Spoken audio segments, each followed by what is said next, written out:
নমস্কার। নববর্ষের আড্ডায় সকলকে স্বাগত জানাই। কিন্তু একটা বক্তব্য শুরুতেই, কত সাল? 1432, 1433 নাকি 31? বছরে 2-3 বার এই বাংলা মাসগুলো মনে পড়ে। রবীন্দ্রনাথের জন্মদিন, ওটা কিন্তু আমরা 25শে বৈশাখ বলে ভাবি। একই রকম 22শে শ্রাবণ আর নববর্ষ, পয়লা বৈশাখ। ছোটবেলায় শুনতাম একলা বৈশাখ। নববর্ষ একলা বলেই আমরা সবাই এসেছি আজকে তার সঙ্গে আড্ডা দিতে, কারণ আড্ডা এটা বাঙালির প্রাণধর্ম। দেখুন, মহাভারত তৈরি হবার আগে বৈশম্পায়ন যখন আসেন কাম্যক বনে, ঋষিরা তো আড্ডা দিচ্ছিলেন। উনি আসেন, তাকে সকলে বলেন আপনি গল্পটা বলুন। গল্প বলতে শুরু করেন, তার থেকেই মহাভারত তৈরি। তার মানে আড্ডা থেকে মহাভারত তৈরি হয়ে উঠতেও পারে। আজকে কি তৈরি হবে নববর্ষের এই শুভ সময়ে, সেটা আমরা সকলে মিলে স্থির করব। কখনো কবিতায়, কখনো গানে, কখনো শাস্ত্রীয় সঙ্গীতে, কখনো লোকগানে, অভিনয়ের গল্পে, ইতিহাসের পথ ধরে, রবীন্দ্রনাথের গানে, এবং আর বাকিটা বলে দিলে আপনারা দেখবেন কেন। চলুন শুরু করি আজকের আড্ডা। ডান দিকে রয়েছেন অনির্বাণ দা, আমাদের সকলের পরিচিত মানুষ, নাটকের মানুষ, আবৃত্তির মানুষ। কৌতুক শিল্পী বললে একটু ছোট করে দেওয়া হয়, বহুমুখী শিল্পী মানুষ। তারপরে স্নিগ্ধদা, লোকসঙ্গীতের শিল্পী এবং দুই বাংলার সেতু বন্ধন করা একজন মানুষ। তারপরে একদম ইতিহাসের দাস বংশ পরপর সুনীল দাস, সৌরভ দাস ও পলাশ দাস। পলাশ দার আসল নামটা কি তা নিয়ে কিন্তু ডাউট আছে, কিন্তু মানুষটা কেমন? আমাদের দক্ষিণবঙ্গে সম্ভবত এত পরিমাণ গানের অ্যারেঞ্জমেন্ট, এত পরিমাণ গানের সুরসৃষ্টি এবং এত বহু শিল্পীর সঙ্গে কাজ আমার জানা নেই এই মানুষটি ছাড়া আর কেউ করেছেন কিনা। ডান দিকে আছে গার্গী, সে নাম করা সঙ্গীত শিল্পী, একই সঙ্গে ইংরাজির অত্যন্ত গুণী ছাত্রী, প্রাক্তন অধ্যাপক, এবং আগামী জীবনে আমরা তাকে আরো বড় ক্ষেত্রে দেখব। বাঁদিকে রয়েছে অলোক, আধুনিক গানের এক অন্যরকম বহুমাত্রিক শিল্পী। সৃজা, নবীন শিল্পী। আজকে আপনারা তার গান শুনে দেখবেন প্রথম আলোর চরণধ্বনি ওর শব্দে বেজে উঠবে। তারপরে সন্দীপদার প্রাথমিক পরিচয় একটি স্কুলের নির্মাতা, তেজগঞ্জ স্কুলকে ও হাতে ধরে বানিয়ে তুলছে দশকের পর দশক ধরে। কিন্তু মূল পরিচয় আমাদের কাছে এক অন্যরকম সংস্কৃতি কর্মী, গায়ক মানুষ, লেখক মানুষ, আবৃত্তিকার, অভিনেতা, অতি কথন কিনা আড্ডাতে মিলিয়ে নেবেন। তারপরে সর্বজিৎ যশ। এ মানুষটির পরিচয় দেবার কোনো অর্থ হয় না, কারণ খবরের কাগজ থেকে শুরু করে বর্ধমান সংলগ্ন যে কোনো ইতিহাসের পাতায় যে নামটা রেফারেন্সে বারবার আসে সে নামটা সর্বজিৎ যশ। আমি মানব।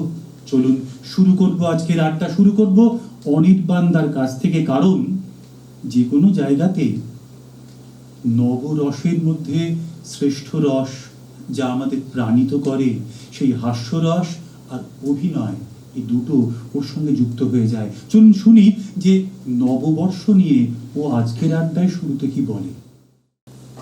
নববর্ষ বলতে আমার অনেকগুলো স্মৃতি মনের মধ্যে ভিড় করে আসে। আমার খুব মনে পড়ে নববর্ষের কথা বলতে। সেটা হচ্ছে যে ক্যালেন্ডার সংগ্রহ করা একটা নেশার মতো ছিল। আর ক্যালেন্ডারটা দোকানে খুলতাম না, বাড়িতে নিয়ে আসতাম। বাড়িতে নিয়ে এসে না নিখুঁতভাবে দেখতাম কোথায় কোথায় কী কী করা আছে। এবং যত শিল্পকলা আজ অব্দি দেখেছি, তার মধ্যে সবচেয়ে বেশি বিস্ময় আমার প্রথম দিকে জাগিয়েছিল এই ক্যালেন্ডারের ছবি কারা আঁকেন। তাদের তো কোনোদিন দেখতে পাই না। মানে এটা আমার কাছে এখনো বিস্ময় যে ওই ছবি কারা আঁকেন। এখন তো স্মার্টনেসের একটা অঙ্গ হচ্ছে ক্যালেন্ডার ব্যবহার না করাটা। করলেও শুধু ডেট ক্যালেন্ডার, একদম শুধু জায়গা। আমাদের তো অগ্রগতি না এটা পশ্চাৎগতি, সেটা আমি বলতে পারবো না। আর আমার নববর্ষ বলতে মনে পড়ে, আমরা না 2-3টে তারিখ মনে রাখি। পয়লা বৈশাখ, 25 বৈশাখ, মাঝে মধ্যে 22শে শ্রাবণ মনে আসে, ও হ্যাঁ ওই তারিখটা। আরেকটা মনে পড়ে দুর্গাপুজো। দুর্গাপুজো কোন মাসে হচ্ছে, কি মাসে হচ্ছে, এগিয়েছে না পিছিয়েছে, ওইটা প্রথম দেখতাম। তাই বৈশাখ থেকে দেখা শুরু করতাম না, আশ্বিন থেকে দেখা শুরু করতাম। এটা আমার ব্যক্তিগত অভিজ্ঞতা। আর বাংলা নববর্ষ বলতে কিন্তু আমাদের একটা, নিশ্চয়ই এটা এগ্রি করবেন আমার কাছাকাছি বয়সী যারা রয়েছেন, বাংলা নববর্ষ বলে হচ্ছে হাফ উৎসব, সবকিছু হাফ হাফ হাফ হাফ হতো। আর আমার একটা প্রশ্ন ছিল মনের মধ্যে, হাফ কেন? হাফ হাফ মানে দুর্গাপুজো বা ওই ধরনের অনুষ্ঠান আমাদের কাছে পুরোপুরি, অর্থাৎ আমি পুরো পোশাক অর্জন করতাম, ও পেতাম। মানে যেমন প্রাপ্তি উৎসবের মান তেমন, উৎসবের মানতাম, মানে যদি হাফ প্যান্ট পাও তাহলে উৎসব হাফ উৎসব, হাফ উৎসব। পাজামা পেলে তাকে বলবে পাজামা উৎসব। এইরকম কঠিন প্রশ্ন করলে আমি উত্তর দিতে কিন্তু বাধ্য নই, আমি বলে দিলাম।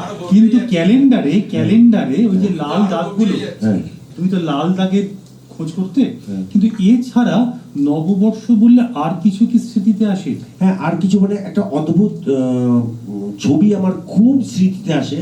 সেটা হচ্ছে নববর্ষের পঞ্জিকা, যারা পঞ্জিকা ব্যবহার করেছেন, এটা কি ব্যাকডেটেড ঘটনা কিনা আমি জানি না, পঞ্জিকা ব্যবহার করাটা কি বল, তার না নববর্ষের যে ছবিটা, শোনো যতই আধুনিক হোক, বিয়ের ডেট ঠিক হবে পাঁজি দেখে।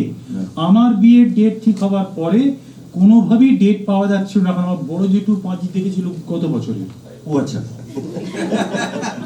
তারপর শুনি। এবার বলি আরেকটা কথা বলি, আমার খুব বিস্ময় লাগে, বছরের পর বছর বাবাও আমার এই কথাটাকে সমর্থন করেছিলেন। নববর্ষের যে ছবিটা, একটা অদ্ভুত দোকান, সেখানে সোলার ফুল এবং আম পাতা দিয়ে সামনেটা সাজগোজ করা, একজন দোকানি বসে আছেন, সামনে ছোট্ট একটা বাক্স, একটা খেরোর খাতা আছে, অদ্ভুত সেই ছবি। আর বাইরে একটি ফ্রক পরা কিশোরী দাঁড়িয়ে আছে। এই ছবিটা আজও ভাবছিলাম তোমার স্মৃতিতে এখনো পর্যন্ত কোনো কিশোরী আসছে না কেন? এইগুলো আমাকে বলা মানে কি, দেখো একটা কথা বলি, আমি বলছি যে ওই কেন কিশোরীর চাল ধোয়া হাত জীবনানন্দের কবিতায় আছে। আমি এই জন্যই জানিয়েছিলাম যে অভিনেতার মানেই হলো সে এক জায়গা থেকে মুহূর্তে অন্য জায়গায় নিয়ে যাবে। যেই দেখলো যেটা ব্যাকফুটে খেলতে হবে এই বলটা, সঙ্গে সঙ্গে জীবনানন্দ দাশকে নিয়ে এলো, এবং আমরা 1930-এর এই কবির হাত ধরে যাব আরেকটু পিছনে, যাব অন্য একজন কবির গানে, যার গান ছাড়া হয়তো নববর্ষের প্রথম আলো চরণধ্বনি শোনা যায় না। শুনবো আমরা সৃজার গান।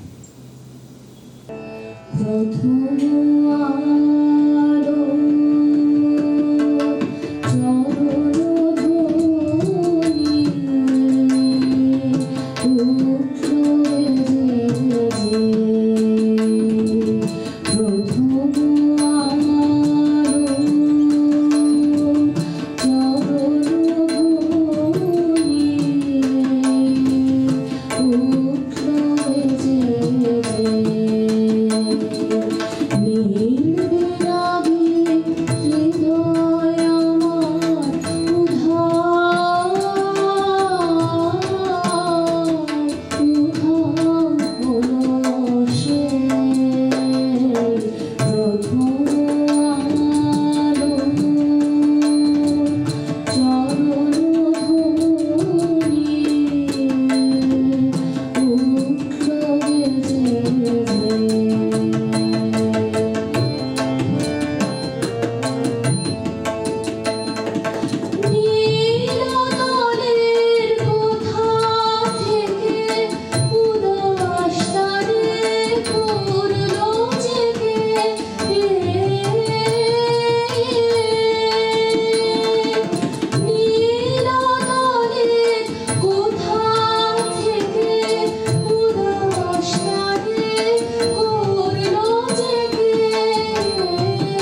জমি সমুদ্রে প্রথম আলো চরণ ধরি উঠল বেজে নির্বিরাগী হৃদয় আমার উধার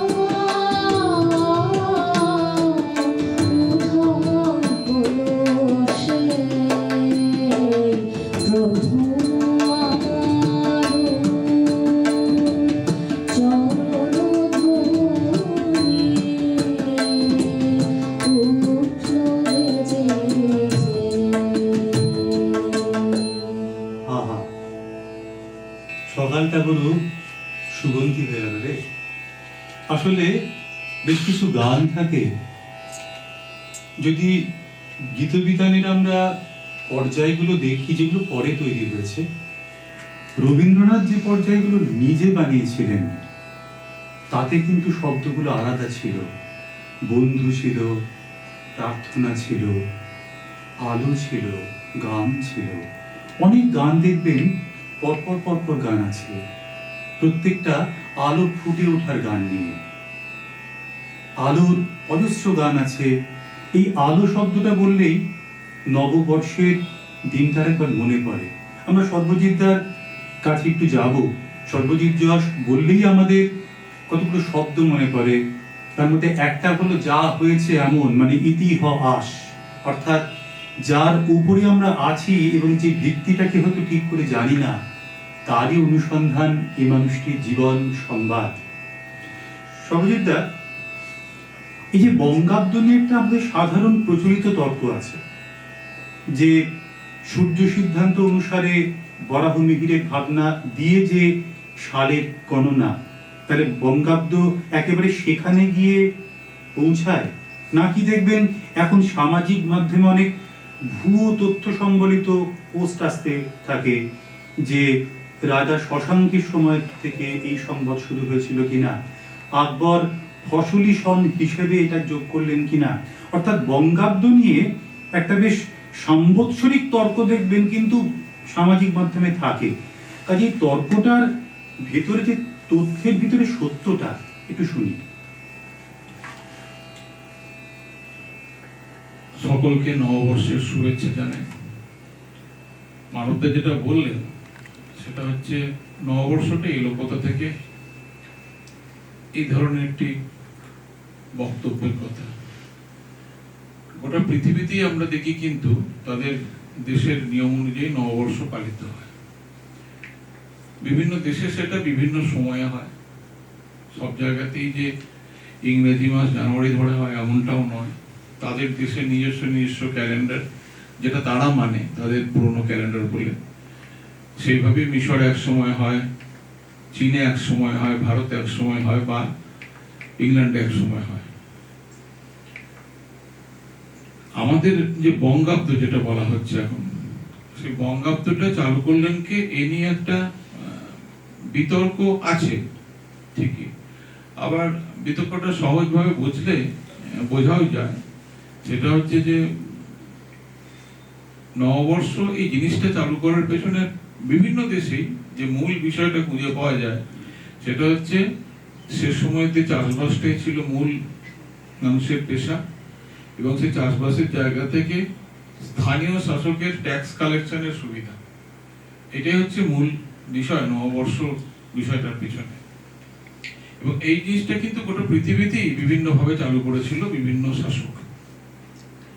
ভারতেও বিভিন্ন রাজা বিভিন্ন সময়ে তার সুবিধা অনুযায়ী একটি করে বর্ষ চালু করেছেন।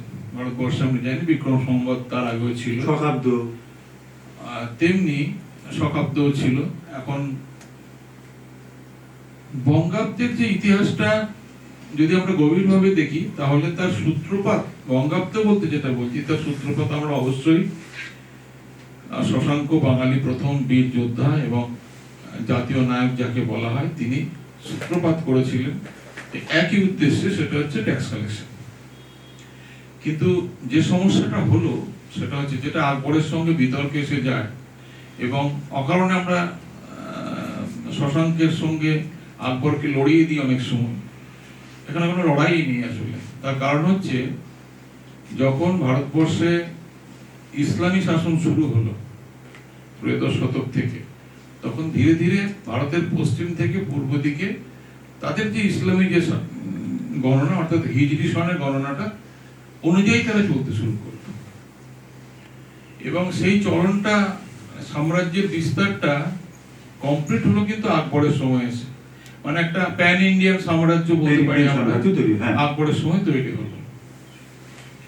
এবার হিজরি সন থেকে, অর্থাৎ সুলতানি যুগ থেকে যেটা তারা পালন করতেন সেটার নাম হচ্ছে নওরোজ, মানে নতুন দিন।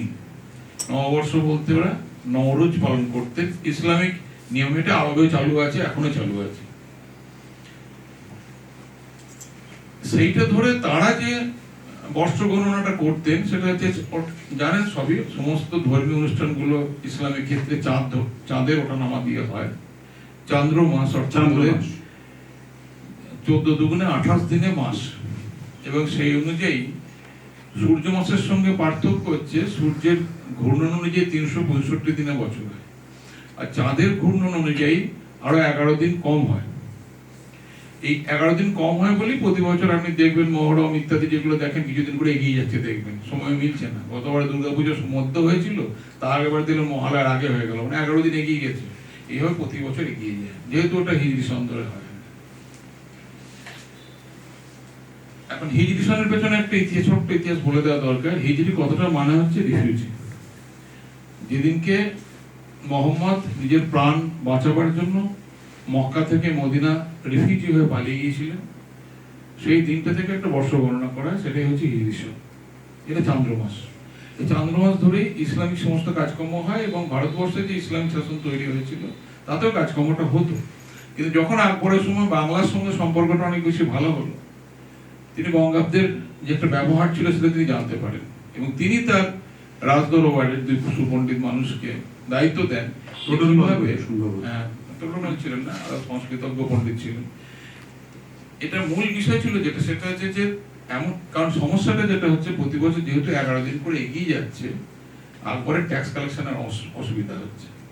এবছর যখন ধান উঠেছে তখন তার বছর শেষ হচ্ছে, তারপরে বছর যখন বছর শেষ হচ্ছে তখন ধান তখন জমিতে আছে, তার আগে তারও বছর দেখাচ্ছে বীজ ফেলা হয়েছে, তখন হচ্ছে, তখন মানুষের হাতে পয়সা নেই, আর মানুষের আর কোনো পয়সা নেই বলে সে ট্যাক্সও দিতে পারছে না, রাজার ট্যাক্স দরকার। এমন একটা সময় গিয়ে গাঁথতে হবে এখানে, ঠিক ধান ওঠার পরে পরেই ঢুকতে হবে। আপনারা দেখবেন এখন আমাদের আছে, ঠিক ধান ওঠার পরে পরে সময়টা দুনিয়ার মেলা হয় শীতকালে, তা মানুষের হাতে পয়সা থাকে খরচা করবার জন্য, তাই জন্য মেলাগুলো। ঠিক সেইভাবেই আকবর চেষ্টা করলো সেই জায়গাটা নিয়ে গিয়ে সময়টাকে গাঁথবার, যখন ঠিক ধান ওঠার পর মানুষের হাতে টাকা থাকবে সেই সময়, চৈত্র মাসে, যাতে তারা ট্যাক্সটা দিতে পারে।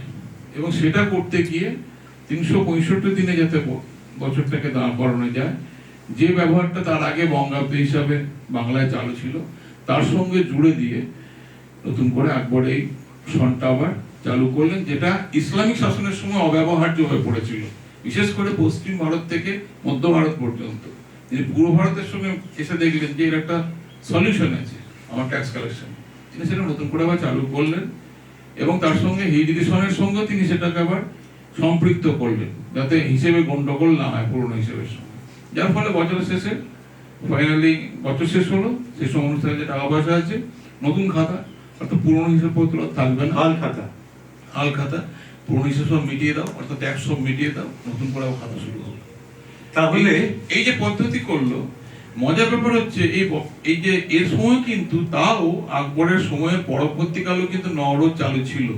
আমরা দেখতে পারি বাংলায় কিন্তু মসজিদগুলিকে আলিবর্তি খাড়াও করতেন নওরোজে। এর একটা অন্য উদ্দেশ্য ছিল।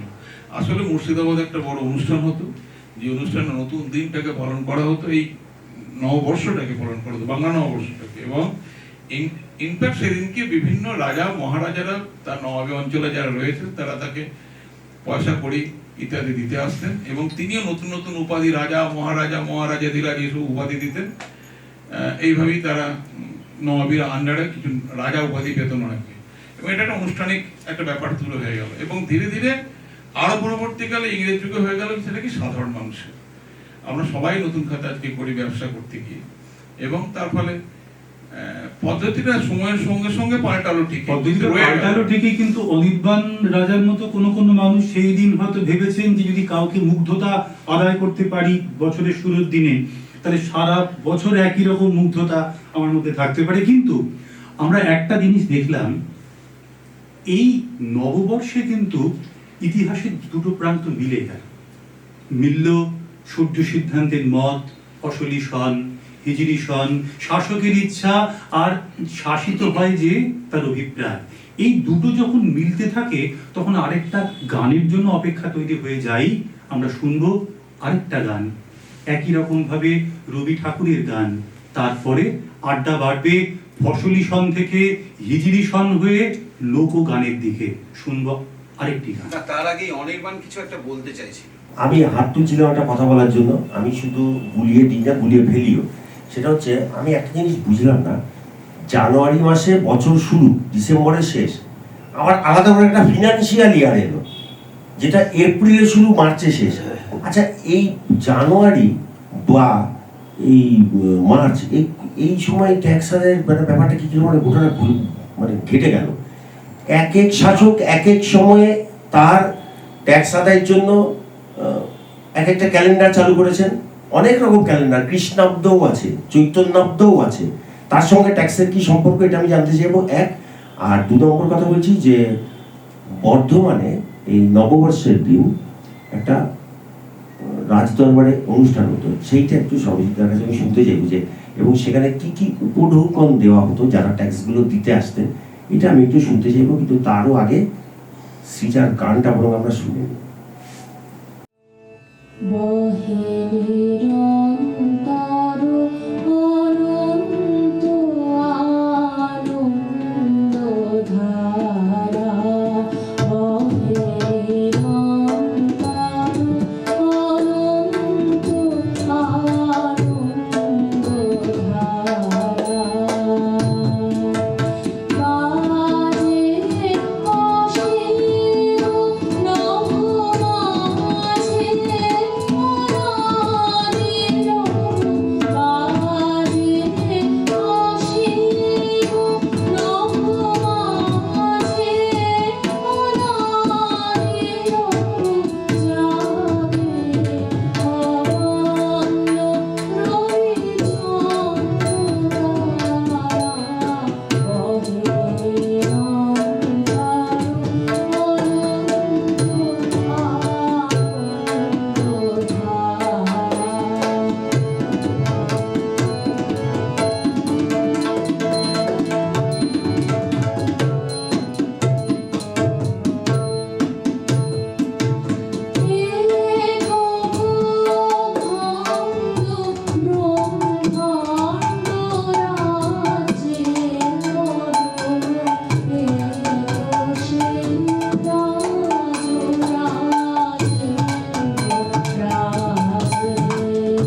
তবে এই গানের সূত্রে এবং অনির্বাণদার প্রশ্নের সূত্রে মনে পড়ে গেল যে আমাদের তো ড্রেস বা পোশাক তার দুটো ভাগ, একটা উত্তরার্ধ, একটা অধবাস। উপরের যে গোটা আবরণ তাকে আমরা বলি বীত, তা যদি ছোট হয়ে যায় তাকে বলি উপবীত। এবার যদি আমাদের ইতিহাস বইতে অনির্বাণ দেখা সেই মুন্ডু ছাড়া রাজার ছবি ছিল মনে আছে? কনিষ্ক। এবার তাতে দেখবে প্রথম ওই বুট জুতো আছে, তরবারি আছে, সেলাই করা ড্রেস রয়েছে এবং খানিকটা শেরওয়ানির প্যাটার্ন রয়েছে। তার মানে তখন থেকে কিন্তু প্রবলভাবে শিবন শিল্প মানে সেলাই করাটা ঢুকে গেছে। এমব্রয়ডারি সর্বজিৎ দাদা তো আছেন এখানে, তার মানে তথ্যসূত্র আরো স্পষ্ট হবে। ইসলামের হাত ধরে এমব্রয়ডারি আরো বাড়তে আরম্ভ করলো। সর্বজিৎ দাও এমব্রয়ডারি করে এসেছে। সর্বজিৎ দার তো একটা যে মানে উপস্থিতি, তার ভেতরে আলো অন্ধকার একসঙ্গে আছে আর কি, সাদা ও কালো। তা যেটা যে সূত্রটার জন্য আমি যাচ্ছিলাম, যে তারপরে ইসলামী আমলের বেশ খানিকটা আগে এই যে খিচুড়ি ড্রেসটা আমরা পরে আছি, তোমার যেমন একটা অনবদ্য প্রাচ্য পাশ্চাত্যের সম্মিলন রয়েছে, মানে তুমি হলে মূর্তিমান 19 শতক, ইস্ট বেঙ্গলও আছে। তা যে কারণে বাঙালির পোশাকের মধ্যে একটা সর্বভারতীয় সমন্বয় হয়েছে।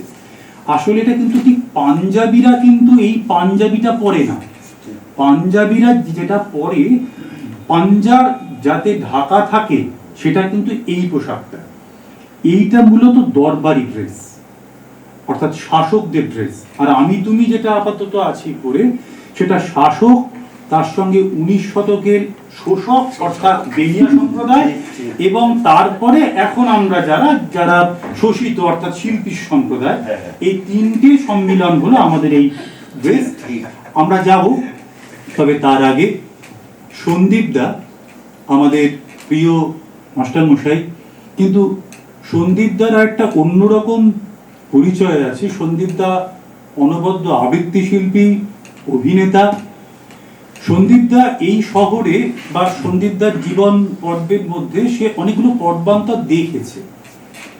অনির্বাণ দার কথার শুরুতে যেটা জানিয়েছিল যে ছোটবেলার দেখা যে পয়লা বৈশাখ, একলা বৈশাখ, আমরা বলতাম একলা বৈশাখ। তা সন্দীপ দা, তোমার দেখা নববর্ষ আর আজকের কার্নিভাল হতে থাকা নববর্ষ, এই দুটোর মধ্যে ব্যবধানটা, ছোটবেলার যে স্মৃতিটা একটু শুনি তোমার কাছে। মানব, আমি মানবই বলছি কেন মানব আমার অনেক জুনিয়র, ওর সঙ্গে বহু আড্ডা অতীত আমার স্মৃতি হয়ে আছে। তাই যাই হোক, নববর্ষের প্রথমে আমি সবাইকে জানাই আন্তরিক প্রীতি, শুভেচ্ছা। আর এই স্টেট কার্ড নিউজ বরাবরই কিন্তু এই ধরনের যে সাংস্কৃতিক যে অনুষ্ঠান করে আসছে, বিগত বছরও আমি ছিলাম এরকম নববর্ষের অনুষ্ঠানে, এবছরও আছি। ভীষণ ভালো লাগছে, মানে সকাল থেকে উঠি আমাদের একটা কি সুন্দর একটা গন্ধ আমরা পাই নববর্ষের দিনে। তবে মানুষ, তুমি যেটা বললে যে এই অতীতের যে আমার পুরনো দিনের যে বিষয়, একটা ব্যাপার আমি দেখেছি যেটা আমাদের সর্বজিৎ বাবু বললেন, এই নববর্ষের মূলত উৎস কিন্তু ট্যাক্স কালেকশনকে কেন্দ্র করে। এটা কিন্তু ঠিক। আমিও দেখেছি আমাদের অনেক জমি জমা ছিল, তা জমি জমা থাকলেও কিন্তু আমাদের ক্যাশ ট্যাক্স ছিল না। এটা দেখবেন যে যারা চাষবাস মানুষ, তারা চাষবাস করে কিন্তু ওই মহাজনের কাছে গিয়ে টাকা ধার নেয় এবং ধান উঠলে আবার সেখানে গিয়ে চাষ ছিল, ক্যাশ ছিল না। ইয়েস, চাষ ছিল, ক্যাশ ছিল না। তা ক্যাশের ফ্লো দিত ওই মহাজন। তা আমরা দেখেছি যে এই পয়লা বৈশাখের দিনে বাবার সঙ্গে প্রথম যেতাম, অনেক কিছু ওই ট্যাক্স কালেকশন যত বাকি আছে, যত আমরা নিয়েছি তার দ্বিগুণ আবার ওরা নিয়ে নিল। তখন বুঝতাম না, পরে বুঝেছি যে আমরা নিয়েছি হয়তো 50,000 চাষ করতে, কিন্তু দেখা গেল যে আমাদের ধান টান নিয়ে বিক্রি করে ওরা মোটামুটি 70,000 নিয়ে নিল। মানে একটা এই যে সোনার এই যে মানব, মানে এই যে শোষণ, এই তুমি একটু আগে বললেন যে শোষণ, তা আমরা শিল্পী বা যাই বলো তুমি, আমরা সবাই শোষিত। তার মানে আড্ডাটা কিন্তু অর্থনৈতিক আড্ডা হয়ে উঠছে এবার থেকে। আমি আরো যাবো অর্থনৈতিক আড্ডাতে, আমি যাবো যে কিভাবে আমরা তো তাও একটা গুরুত্ব পেতাম। এটা ঘটনা, বিশেষ করে আমাদের তো জমি জমা ছিল, সেখানে গিয়ে হয়তো একটু আপ্যায়ন করতো, হ্যাঁ বেশ মোটামুটি একটু বেশ দিল। আচ্ছা, আপ্যায়নে কি কি? হ্যাঁ, আপ্যায়নের মেন আপ্যায়নের পেছনেও কিন্তু টাকাটা দেখতো যে ঠিক আছে। আমি সবটা করবো না, পাতে কি থাকতো? পাতে বোঁদেটা বেশি কেউ কালো কালো বোঁদেও থাকতো, এটা ঠিক। কালো লাল হলুদ বোঁদেটা- ইস্ট বেঙ্গল হ্যাঁ। ওইরকম বোঁদেগুলো লাল হলুদ বোঁদে নাকি শিখা? না, ওই যে কালো বোঁদে অর্থাৎ বোঁদে হয়েছে কিন্তু বেসনের পরিমাণ কম। আচ্ছা লাড্ডু মানে যত কম দামে লাড্ডু করা যায়, মহাজন কিন্তু আচ্ছা। তার বিশাল বিশাল ব্যাপার, কিন্তু সেখানেও সে দেখছে যে কতটা কাটা। দু রকমের লাড্ডু হয়, দিলে একটা ছুঁড়ে মারলে অজ্ঞান হয়ে যায়, হ্যাঁ। আরেকটা ওটা তো ছুঁড়ে- না, ভালোটা তো দরবেশ। দরবেশ। দরবেশ নয়, দরবেশ এটা নয়। হচ্ছে লাড্ডু। আচ্ছা। মানে একেবারে দিল। বেশ। কিন্তু এই জায়গায় আমি একটা, এটা প্র্যাকটিক্যাল, সেখানেও কিন্তু সে ভাবছে যে কতটা কম দেওয়া যায়।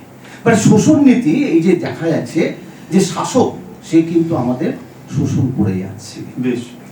এই জায়গাটায় দাঁড়িয়ে আমার একটা পুরনো ঘটনা মনে পড়ছে, যে পেছনে আমাদের তো গ্রামে অনেক সম্প্রদায় আছে, তা মুচি সম্প্রদায় আছে। দেখা যায় যে সে কিন্তু বাইরে দাঁড়িয়ে আছে, সে কিন্তু একটা চেয়েও কিছু পাচ্ছে না, সে অল্প। মানে এই যে ডিসপ্যারিটিটা, এই ডিসপ্যারিটিটা, এই বৈষম্যতা কিন্তু আমাদের সবসময় চোখে পড়েছে। আমি একটা জিনিস বলবো যে এই যে নববর্ষ কিন্তু স্থায়িত্ব পায়নি, মানুষের মনের মধ্যে কিন্তু নববর্ষ নেই। কারণ কি? আমরা এই যে ট্যাক্স কালেকশন অর্থাৎ শোষণ নীতি যেখানেই থাকবে সেখানে মানুষের মন কিন্তু নেই। মানুষের মন কোথায় থাকে? যেখানে আমরা সবাই উদার, যেখানে আমরা সবাই সবাইকে আলিঙ্গন করতে চাই, যেখানে আমরা সবাই সবাইকে ভালোবাসতে চাই, সেই জায়গাটার কিন্তু অভাব আছে বলি আজও কিন্তু নববর্ষ কিন্তু টিকছে না। আমরা এই একটা দিনই করছি, বাকি দিনগুলো ভুলে যাচ্ছি। আরেকটা আছে, কারণ এখানে কোনো ধর্ম নেই।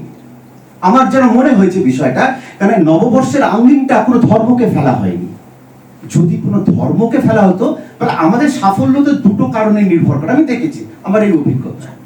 অর্থাৎ এই শোষণ নীতি দিয়ে কিন্তু নববর্ষ টেকেনি। কিন্তু আজকে নববর্ষ, হ্যাঁ। তাতে আজকে যে আমরা যে বাংলাদেশকে চিনি, হ্যাঁ, তাতে বর্ষ বরণ একটা অসাধারণ শিল্পিত মাত্রা পায়। হাল খাতাকে বাদ দিলে আজকে এমন একটা আড্ডা ঘর আমরা তৈরি করতে পেরেছি, যাতে সন্দীপ দাও আছেন, সর্বজিৎ দাও আছেন, অনির্বাণ দাও আছেন, বাকি সকলে আছেন। তাহলে নববর্ষকে উপলক্ষ করে অর্থনৈতিক ট্যাক্স নির্ভরতার বাইরে যে শিল্পিত আনন্দ নির্ভরতাও তৈরি হতে পারে, সেটা তো আজকের আড্ডায় প্রমাণ করে ছাড় না মানব। এই যে আমি যে পুরোনো কথা যেহেতু যে আমি গ্রামের একটা সিচুয়েশনকে তুলে ধরে, দেখো গ্রামে কিন্তু এটা ঠিক যে নববর্ষকে কেন্দ্র করে আজকে যে আড্ডায় আমরা মিলিত হয়েছি এটা কিন্তু শহর কেন্দ্রিক। এই ভাবনা কিন্তু গ্রাম্য কেন্দ্রিক ছিল না। গ্রাম্য কেন্দ্রিক কিন্তু আমাদের যে অনুষ্ঠানগুলো হতো মূলত কিন্তু ধর্মকেন্দ্রিক। তোমাদের নেওয়া হতো নতুন জামা একটা কিছু, ড্রেস, একটা গেঞ্জি বা একটা স্যান্ডো গেঞ্জি, বা উপরে একটা আপারটা হতো, লোয়ারটা হয়তো হতো না, এরকম গেছে, এটা ঠিক। আচ্ছা এই সেলের বাজার, নববর্ষ বললেই আমাদের যেটা মনে পড়ে যায় হাফেলে হাফেলে হাফেলে হাফেলে হাফেলে, মানে হাফে নাও, হ্যাঁ। অর্ধেক দামে নাও। হ্যাঁ। অর্ধেক দামে নেবার যে ডাকটা, ওটা চৈত্র মাস ধরে চলে।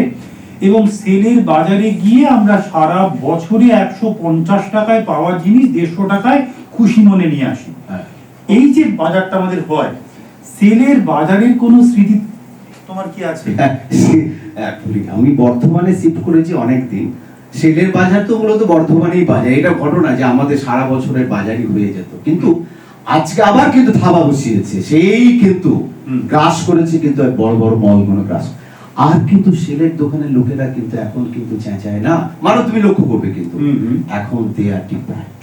এখন কি হচ্ছে, আমাদের প্রত্যেকটা দিনই হচ্ছে আমাদের বাজার। আমরা দেখবে যে আজকের যে পরিবেশ, বাড়িতে এই ভালো লাগছে না, এ কোথায় যাবে, এই চলো একটু মল ঘুরে আসি, একটু মলে ঘুরে আসি।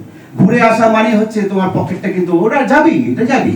ফলে এই যে সেলের যে আজ থেকে 10 বছর আগেও আমি দেখেছি যে সেলের বাজারের একটা বিশাল গুরুত্ব ছিল, এবং নববর্ষকে কেন্দ্র করি। এবং অনেকে হয়েছে যে দুর্গাপুজোরও বাজার এই সেলের মধ্যে কিছুটা করে নিয়েছি, এটা হয়েছে। কিন্তু এটা ঘটনা এখন আবার থাবা বসিয়েছে বড় বড় যারা মানে। তাহলে দেখা যাচ্ছে সেই সূত্র কিন্তু এক। তার মানে আমরা ঘুরে ফিরে যেটা দেখতে পাচ্ছি আর কি, হ্যাঁ। যে আজকের আড্ডা খুবই অর্থনৈতিক আড্ডার দিকে এগিয়ে যাচ্ছে আর কি। প্রাচীন ইতিহাসের অর্থনীতি, সাম্প্রতিক অর্থনীতি, সেলের বাজারের অর্থনীতি, বঞ্চনার অর্থনীতি এবং তার সঙ্গে অত্যন্ত শক্ত লাড্ডুর অর্থনীতি এখানে আসার পরে আমাদের মনে হচ্ছে গ্রামে যখন ঢুকেই গেছি আর যখন স্নিগ্ধতা আছেন তখন আচ্ছা গ্রামের গান শুনি। আমি একটা বিষয় আমি আড্ডা যেহেতু আমরা শুধু বক্তব্য দিলে তো হয় না, বেশ আর এর উপরে আমার একটা গান লেখা আছে, একটু পলাশদা যদি একটু সাহায্য করেন তো বেশ, ভালো হয়। বেশ। দেখো ওই বাড়িতে বসে বসে থাকি মাঝে মাঝে, কি করবো অবসর টাইমে, দেখা যাক এই বৈষম্যতা নিয়ে একটা রেডি স্টার্ট। জীবনের পথে একটু থেমে শুনে যাও তুমি তাদের কাহিনী। জীবনের পথে একটু থেমে শুনে যাও তুমি তাদের কাহিনী। ওরা খেটে খায়, ওরা ঘরে খায়, ওদের ফসলে তুমি প্রাণ বাঁচাও। হা হা হা হা হা হা, প্রাণ বাঁচায় যে সে তো বাঁচে না, তার ঘরেতে কেউ তো আসে না। প্রাণ বাঁচায় যে সে তো বাঁচে না, তার ঘরেতে কেউ তো আসে না। একটু বাঁচার আশা সে কি পাবে না, সে কি পাবে না, সে কি পাবে না। জীবনের পথে একটু ধীরে চলে যাও তুমি তাদের কাহিনী। ওরা খেতে খায়, ওরা ঘরে খায়, ওদের ফসলে তুমি প্রাণ বাঁচাও। চাওয়া পাওয়া হিসেবে শুধু করে গেলে ভাবলে না জীবনে কি পেলে।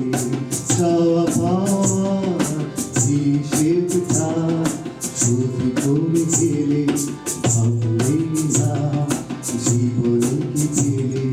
হা হা হা হা হা হা, এ জীবনে হায় সে তো বেশি চায়, আছে যার অনেক সে তো বেশি পায়। এই জীবনে হায় সে তো বেশি চায়, আছে যার অনেক সে তো বেশি পায়।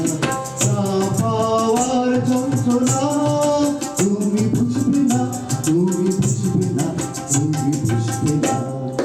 জীবনের পথে একটু ধীরে শুনে যাও তুমি তাদের কাহিনী। ওরা খেতে খায়, ওরা ঘরে খায়, ওদের ফসলে তুমি প্রাণ বাঁচাও। হা হা হা হা হা হা। আমরা যন্ত্রণার গান শুনলাম, একটু আনন্দের দিকে যাই এবার। স্নিগ্ধতা আছেন, কিন্তু স্নিগ্ধতার গান শোনার আগে স্নিগ্ধতার সম্বন্ধে একটুখানি বলবেন আমাদের প্রাণীর পান্ডা। স্নিগ্ধরঞ্জন মণ্ডলের গানের আগে মানব আমাকে বলেছে দু একটা কথা বলি, সেটা বলি। স্নিগ্ধর গান শুনলে বোঝা যাবে এই বাংলাটা একটু অন্য রকমের, কারণ স্নিগ্ধ বাংলাদেশের ভূমিপুত্র। কৈশোরের মাঝামাঝি সময়ে সে এবার বাংলায় চলে আসে, অর্থাৎ পড়াশোনার শুরুটা ওপার বাংলাতে, এবং তার সঙ্গীত শিক্ষাও শুরু ওখান থেকে। রক্তে গান আছে, রক্তে পড়াশোনা আছে, আর হৃদয়ে বাংলাদেশ আছে। ও এখন আমি অনুরোধ করবো ওকে একটা সিলেটি 12 মাসা যদি শোনাও, আর কি খুব রেয়ার তো গানগুলো, সেটা যদি পারো তো এই গানটা আজকে আসলে একটু শোনাও। ঠিক আছে, আমি চেষ্টা করছি যতটা পারি। একটা সিলেটের 12 মাসা, মানে বন্ধুকে নিয়ে আমাদের তো অনেক স্বপ্ন থাকে যে আমার বন্ধু এরকম হবে, আমার বন্ধু এরকম হবে। তো এরকমই একটা গান যে আমার বন্ধুকে নিয়ে 12 মাসে আমি কি কি করবো, এরকম একটা গান, সিলেটের গান শোনাচ্ছি। ও বন্ধুরে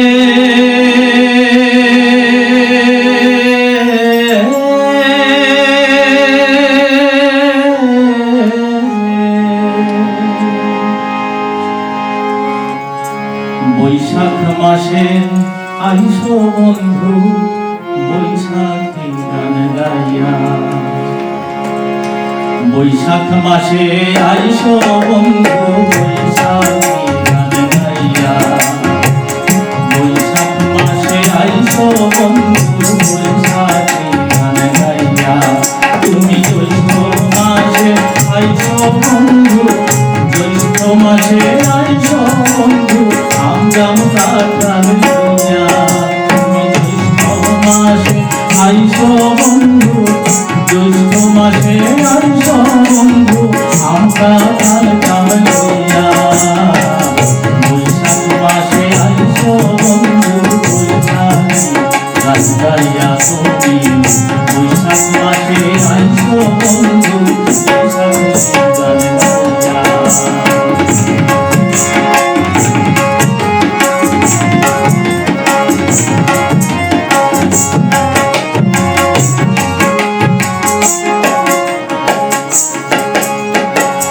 আষাঢ় মাসে ভরা রাগে আইসো বাইয়া তরি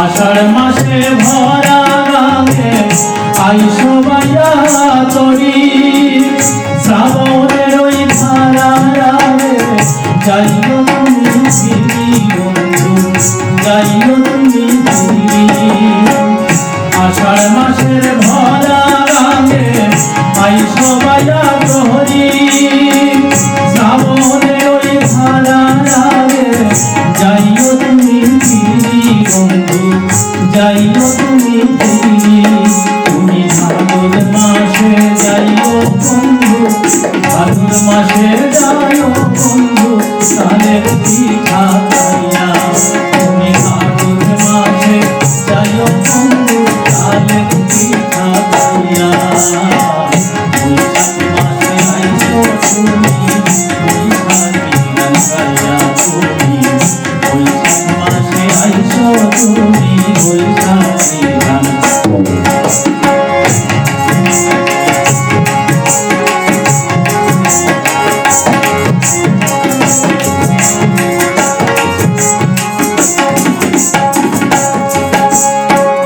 আশ্বিন মাসে আইসো বন্ধু রোয়া ধান লাগাইতে ও বন্ধু রে আশ্বিন মাসে আইসো তুমি রোয়া ধান লাগাইতে বকুল ফুলের মালা দিও কার্তিকে রোড়াইতে বন্ধু কার্তিকে রোড়াইতে আশ্বিন মাসে আইসো বন্ধু রোয়া ধান লাগাইতে বকুল ফুলের মালা দিও কার্তিক মাসের গাইতে বন্ধু কার্তিক মাসের গাইতে তুমি অঘ্রাণ মাসে যাইও বন্ধু অঘ্রাণ মাসে যাইও বন্ধু গোলায় ধান তুলিয়া তুমি অঘ্রাণ মাসে যাইও বন্ধু গোলায় ধান তুলিয়া বৈশাখ মাসে আইসো বন্ধু বৈশাখী গান গাইয়া তুমি বৈশাখ মাসে আইসো বন্ধু বৈশাখী গান গাইয়া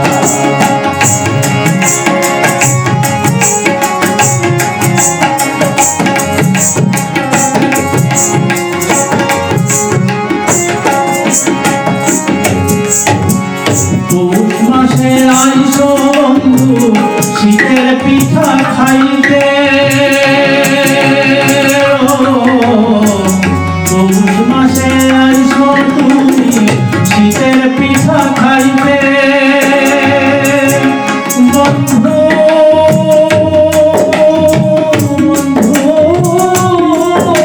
বন্ধু রে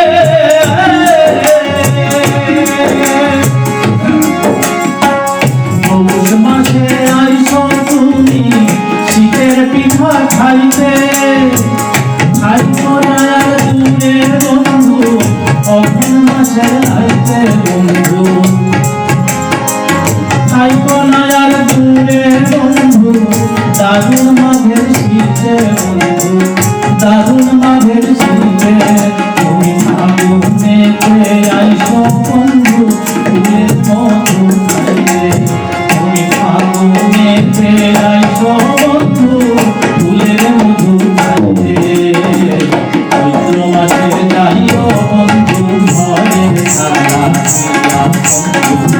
চৈত্র মাসে যাইও তুমি ঘরের ছায়া ছাইয়া, বৈশাখ মাসে আইসো বন্ধু বৈশাখী গান গাইয়া তুমি, বৈশাখ মাসে আইসো বন্ধু বৈশাখী গান গাইয়া, তুমি জ্যৈষ্ঠ মাসে আইসো বন্ধু, জ্যৈষ্ঠ মাসে আইসো বন্ধু আমজাম কাঁঠাল লইয়া, তুমি জ্যৈষ্ঠ মাসে আইসো বন্ধু আম কাঁঠাল জাম লইয়া, বৈশাখ মাসে আইসো বন্ধু বৈশাখী গান গাইয়া তুমি, বৈশাখ মাসে আইসো বন্ধু বৈশাখী গান গাইয়া।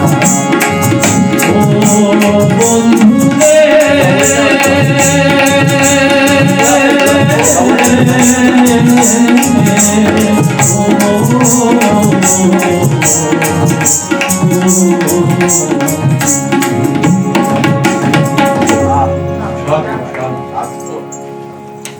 সাধু সাধু আসলে এক এক জায়গার জমি, এক এক জায়গার পরিবেশ এক এক রকম গান বানিয়ে দেয়। যদি আমরা মালভূমির দিকে যাই, মালভূমি অঞ্চল, সেখানে নাম ধাতু ব্যবহারটা খুব বেশি। বললি বা ট্যাক, জমিতে ধাক্কা খায়, ভাষাতে সে ধাক্কা আসে। যদি আমরা গঙ্গার ওপারে যাই, পদ্মা পার হলেই দেখবো নদীর বিস্তৃতি বিপুল, কাজেই সুরের চলনে ওই টানটা উঠে আসে। গোটা ভারতে শিবের একরকম ছবি, বাংলায় শিব অন্যরকম। বহুদিন হত চৈতি গাজন, মেঘে মাঠেরা জম্বু বাচন, থামাও তোমার পাগুলে নাচন, বেঁধে নাও জটা জুটো, হাতের ত্রিশূল হাঁটুতে ভাঙিয়া, প্রলয় শালায় পিটিয়া রাঙিয়া, গড়ে নাও ফাল, হয়েছে সকাল, ধরো লাঙলের মুঠো, আমাদেরই সাথে চলো গো ঠাকুর ওই রোদে পোড়া মাঠে, দুই হাতে চেপে চালাও লাঙল, পাথরও যদি গো ফাটে। কোনো লোককবি লিখছেন না, লিখছেন যতীন্দ্রনাথ সেনগুপ্ত, লিখছেন বাংলার গাজনকে নিয়ে, চড়ককে নিয়ে। বানাসুরের সঙ্গে এই বানলিঙ্গর সঙ্গে বান ফোঁড়ার যোগ আছে কিনা ইতিহাস বলবে, কিন্তু বাংলার যে লৌকিক শিব, সে আমাদের চাষের সঙ্গে সংযুক্ত, কৃষির সঙ্গে সংযুক্ত। আবার ওই শিবের নাচের তালেই নতুন বছরকে ডাকি আমরা, কখনো তালে, কখনো গাজনে, কখনো সুরে। শুনবো এবার এমনি একটা গান স্নিগ্ধতার কাছে। চৈত্র পেরিয়ে আমরা বৈশাখের দিকে যাচ্ছি। আপনারা সবাই জানেন এই সময়টাতে চড়কের উৎসব চারিদিকে আমরা শুনতে পাই, সেই শিবের গাজন। এই গাজন নিয়ে একটা গান আমি এবার করছি, আর এটি আমাদের 24 পরগনা মানে দক্ষিণ 24 পরগনা অঞ্চলের একটা গাজন। শুনুন গানটি। বাবা তারকনাথের চরণে সেবা লাগে, বাবা জটাধারীর চরণে সেবা লাগে, চড়কের শিবের জটা, চড়কের শিবের জটায় আসমানে উড়িল হরে, চড়কের শিবের জটায় আসমানে উড়িল হরে, চড়কের শিবের জটায় আসমানে উড়িল হরে, গুরু গুরু গুরু মেঘের নাম গুরু বাজিল রে, গুরু গুরু মেঘের নাম গুরু বাজিল রে, চড়কের শিবের জটায় আসমানে উড়িল হরে, চড়কের শিবের জটায় আসমানে উড়িল হরে, গুরু গুরু নাম গুরু বাজিল রে, গুরু গুরু গুরু মেঘের নাম গুরু বাজিল রে।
সকলে মিলে যখন মহাদেবটা বলে উঠছিলাম না, তখন একেবারে ধুলো উড়িয়ে যেন ওই পুরো চড়কের এফেক্টটা উঠে আসছিল।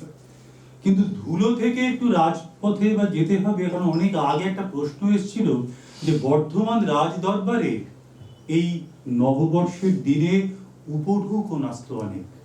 শুধু রাজ দরবার কেন, গোটা 19 শতক জুড়ে যখন কলকাতা শহরে নতুন মধ্যবিত্ত সম্প্রদায় তৈরি হয়ে উঠছে, আর হঠাৎ নবাবদের কোর্টওয়ার্ডে বা উঠোনে কবি থেকে শুরু হচ্ছে কবিওয়ালার যুগ, তখন তো আমাদের এই আধুনিক বাঙালি নব্য সংস্কৃতির মিশেলটা শুরু হচ্ছিল।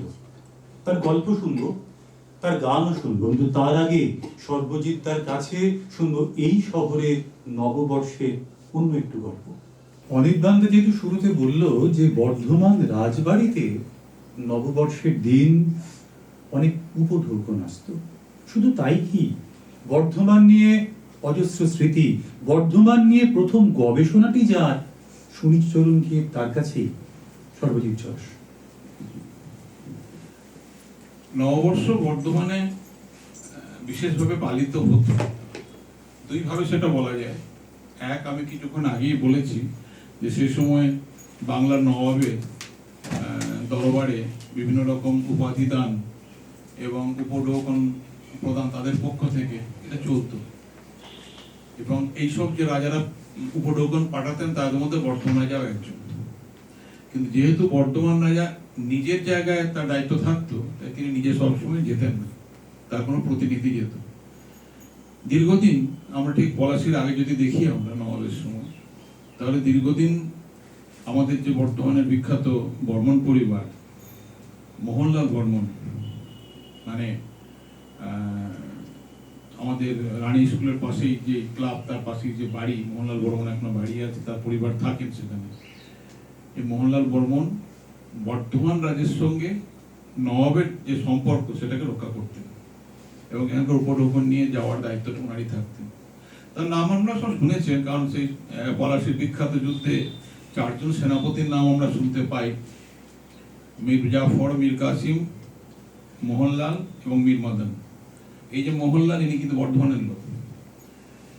এই মোহনলাল বর্মন যিনি যুদ্ধ করেছিলেন, মানে সিরাজউদ্দৌলা যে দুজন যুদ্ধ করেছিলেন, এই মোহনলাল এবং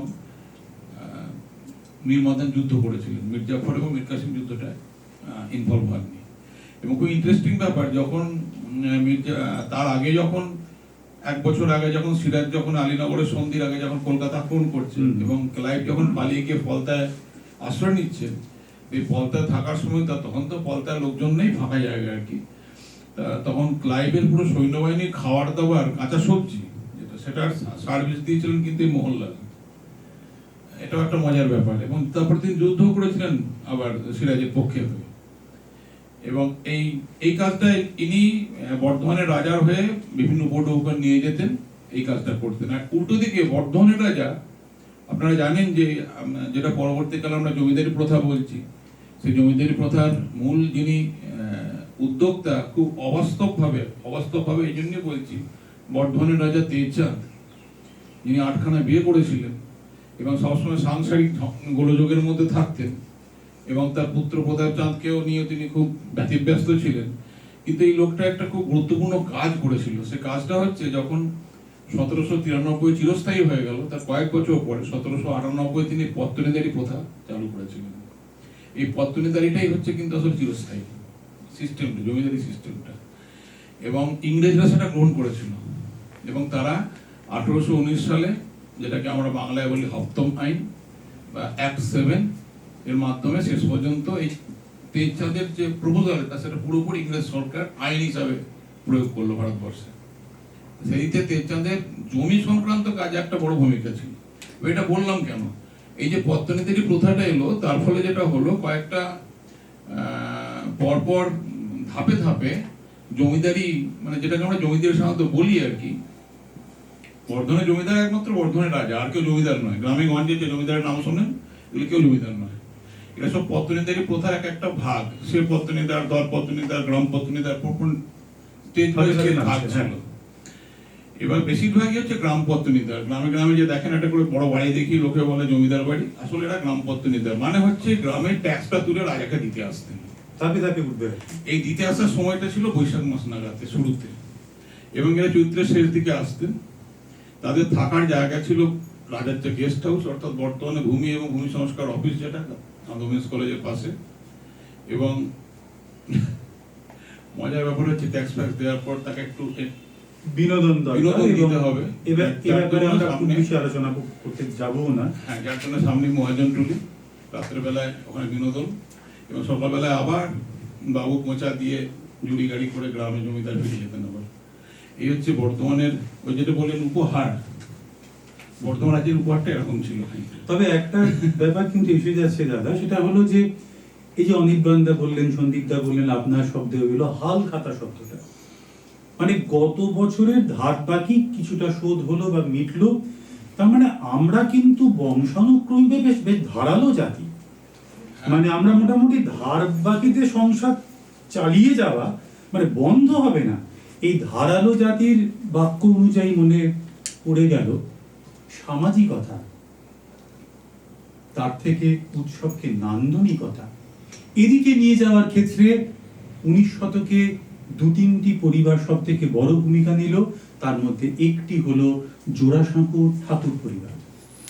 উৎসবের মধ্যে নন্দন, উৎসবের মধ্যে সৃজন, উৎসবকে উপলক্ষ করে নতুন কোনো শিল্পের বিকাশ। এই যে আজকের আড্ডা একটা উৎসবকে উপলক্ষ করে, তো এই প্রোডাক্টিভ আড্ডা, সৃজনশীল কাজ, সৃজনশীল উৎসব। জোড়াসাঁকো ঠাকুর বাড়ি শুধু ঋতু উৎসব নয়, এই নববর্ষ উৎসবকেও উপলক্ষ করে তৈরি করলো গান। চলুন শুনি তেমন একটা ছোট্ট গানের অংশ। একটা ছোট্ট কথায় প্রসঙ্গে বলি আর কি, সেটা হচ্ছে যে বর্ধমান রাজবংশকে নিয়ে জোড়াসাঁকো পরিবারের মতন করে পড়াশোনা হয়নি, এটা খুব আমাদের দুর্ভাগ্য আর কি। কিন্তু বর্ধমান রাজবংশের এই ধরনের সৃজনশীলতা একটা বিশাল ভূমিকা ছিল। শুধু তাই নয়, বর্ধমান রাজবংশ সারা বছর যে অনুষ্ঠান করতো, তার জন্য একটা আলাদা বই ছেপেছিল, সারা বছর রাজা কি কি অনুষ্ঠান করবেন, এবং সেটা মোটা বই, মানে 30-40 পাতার বই। আর একটা ব্যাপার দাদা, রমাপতি বন্দ্যোপাধ্যায়ের হাত ধরেই কিন্তু এই যে ভাঙা গান, আমরা যেটাকে বলি যে শাস্ত্রীয় গানের বন্দিশকে ভেঙে বাংলা গান তৈরি করা, জোড়াসাঁকো বাড়িতে কিন্তু ওই গানের প্রবণতা রমাপতি বাবুর গানের হাত ধরেই হয়।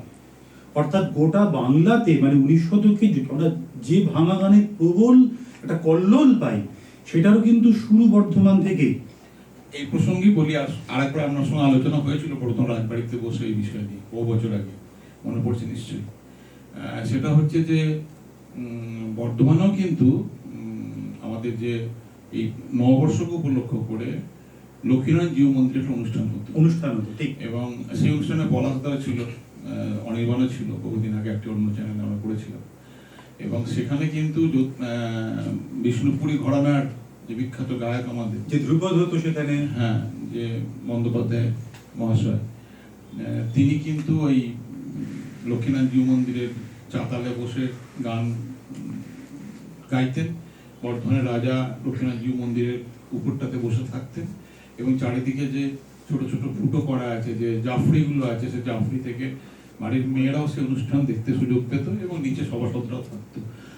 তা এই নববর্ষকে উপলক্ষ করে বিষ্ণুপুরী ঘরানার যে গানের রীতি বর্ধমানে চালু হয়েছিল, এবং বিষ্ণুপুরী ঘরানার যে বইগুলো তিনি লিখেছিলেন বন্দ্যোপাধ্যায় বাবু, সেই বইগুলো কিন্তু এই বর্ধমানে বসে তার শেষ যোগেশ্বর বন্দ্যোপাধ্যায়ের যে সংকলনগুলো, তার সঙ্গে সত্যকিঙ্কর বন্দ্যোপাধ্যায়, গোটা পরিবারটাই আসলে। এটা কেন বলছি আমরা, দেখুন নববর্ষের সঙ্গে দুটো দিকের সংযোগ, একটা সৃজন, অর্থনীতি, ট্যাক্স, চাষবাস, আবার একই সঙ্গে ঐতিহ্য এবং আগামী সমন্বয়। ঐতিহ্যকে ভুলে না গিয়ে আগামীকে গ্রহণ করতে পারাকেই আমরা এক কথায় বলি প্রগতি। আজকের এই আড্ডা এই ঐতিহ্য, সৃজন ও প্রগতি তিনটেকেই সংযুক্ত করবে। কিন্তু তার আগে আমি একটা গান গাইব, বেশ করবে। যে গানটা গাইছি এখন, ঘটনাচক্রে এই গানটি চলচ্চিত্রে অত্যন্ত জনপ্রিয় হয়েছে অতি সম্প্রতি। কেন বললাম ঘটনাচক্রে, তারও বেশ খানিক আগে পলাশদা আমার সঙ্গে সেখানে ছিল, শোভাবাজার রাজবাড়ি সেই অনুষ্ঠানটা। তাতে এই গানটি আমরা গাই। কেন বলছি, ঘটনার পিছনে সলতে পাকানো ঘটনা থাকে এবং তাতেও এই শহরটা কিন্তু আছে। এবং তারপরে আমার কাছে একটি ফোন আসে যে এই গানটা যে আপনাদের যেটা গিয়েছিলেন সেটা কোনখানে পাওয়া যাবে। তখন আমরা জানাই যে এই গানটি অমৃতলাল বসুর তৈরি করা একটি গান। 19 শতকের নানা গানের তো ভান্ডার। অমৃতলাল শুধু রসরাজ নন, শুধুমাত্র তিনি যে সাহিত্যের রস তৈরি করছেন এমন নয়, রসনার রস তা নিয়ে যেমন অন্যদের গান আছে, একই রকমভাবে অমৃতলালেরও এই গানটি। নববর্ষ বললে সন্দীপদা বলল খাবার, লাড্ডুর গল্প দিল, অনির্বাণদা বলল খাবার, সর্বজিৎদা বললেন উপঢৌকন। তাহলে একটা রুচির গান হবে না? আমি মূলত রবিবারে রুচিশীল বাঙালি থাকি না, ওই রুচিশীল বাঙালি। তাই এটা আমার জন্য সেই গানটা। ওগো লুচি তোমার মান্য ত্রিভুবনে, তুমি অরুচির লুচি মুখ মিষ্টি সুচি, অরুচির লুচি মুখ মিষ্টি সুচি, খাইয়ে ধন্য জীবনে। ওগো লুচি তোমার মান্য ত্রিভুবনে, ওগো লুচি আহা লুচি, ওগো লুচি, ওগো লুচি, ওগো লুচি তোমার মান্য ত্রিভুবনে।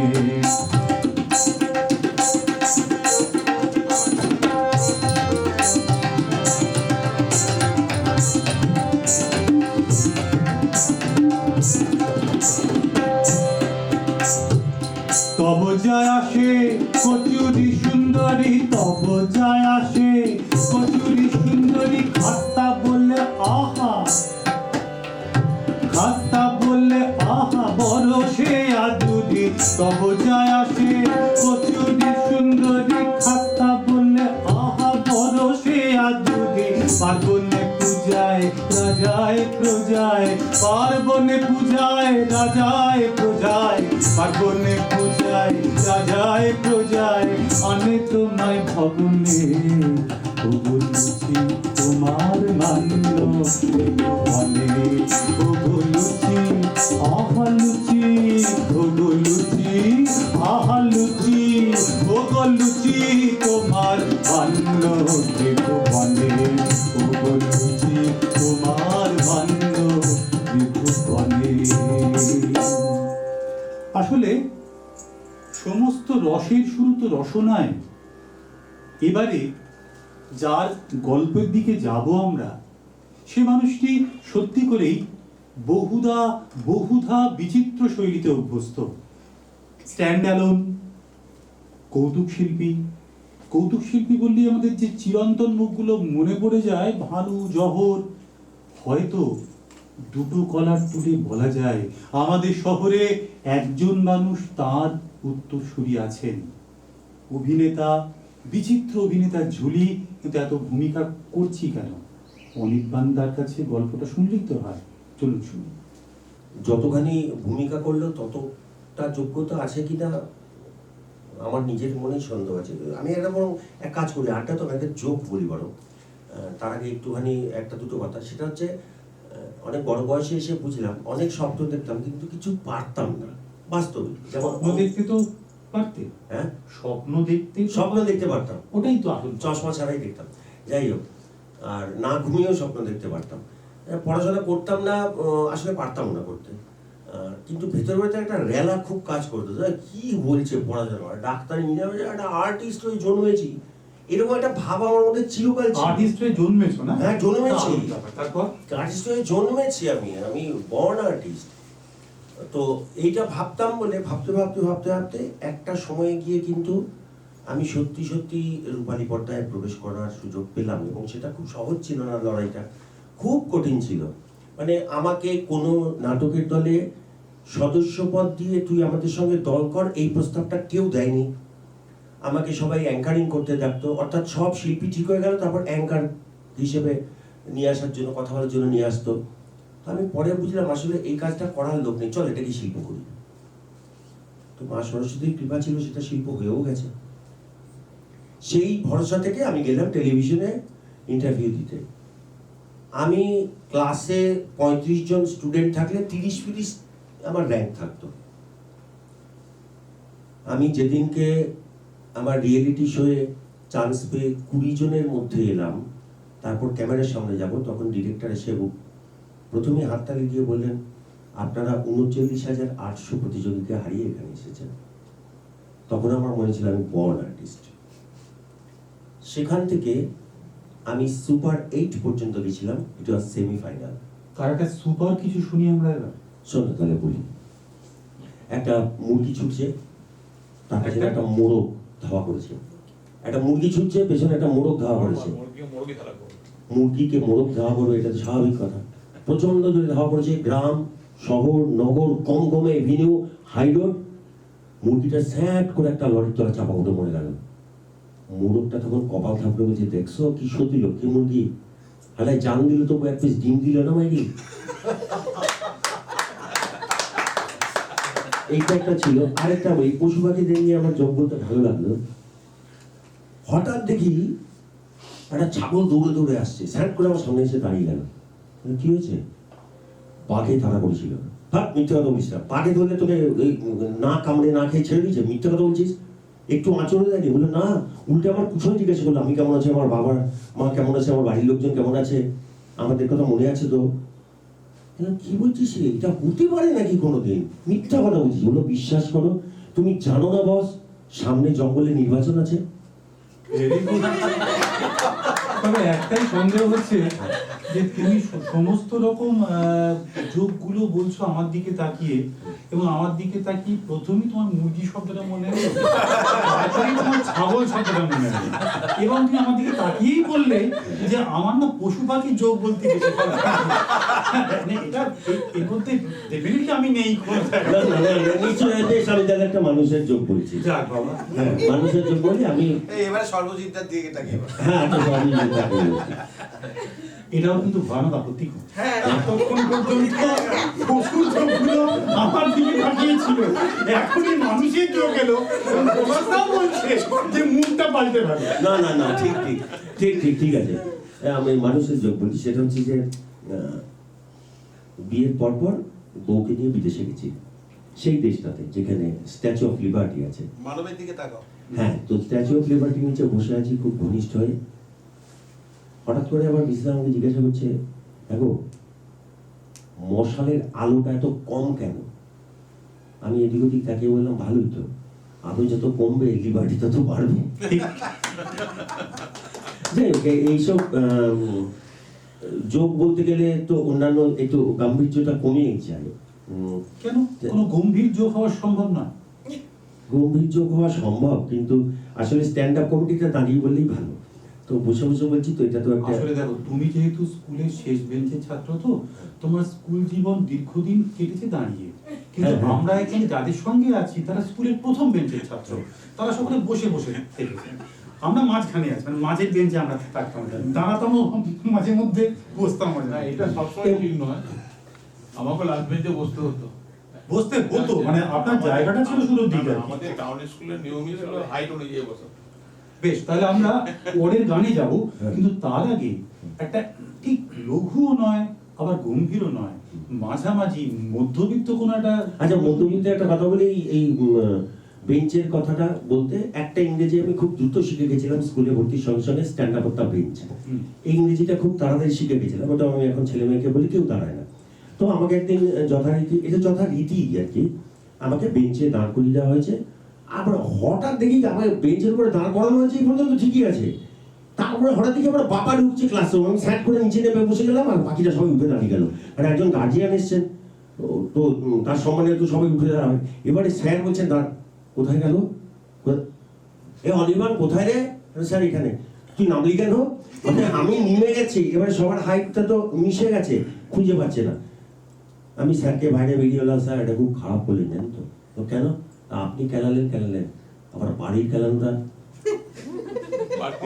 বাড়তি, ওটা সেই জন্য স্কুলে কোনো কিছু করলে বললাম স্যার যা বলার এখানে বলে দিন, মারতে হলে এখানে মারুন, চুরি চামারি ছ্যাঁচড়ামি কিচ্ছু করবেন না, একটু ফাঁকি মারি প্লিজ স্যার, বাড়িতে বাবাকে বলবেন না।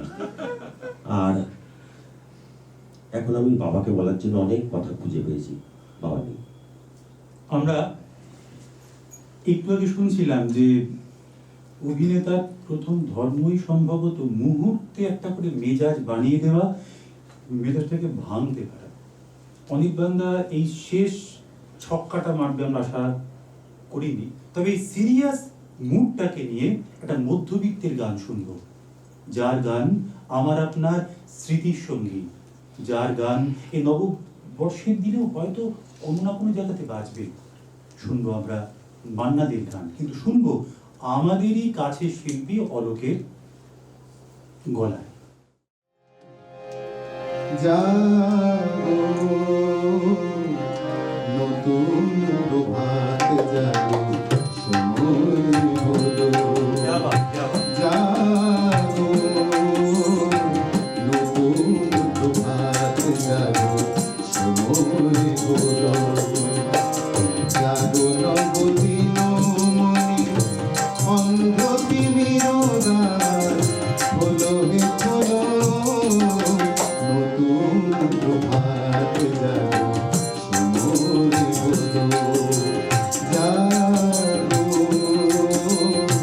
নতুন প্রভাত জাগো, সময় হলো।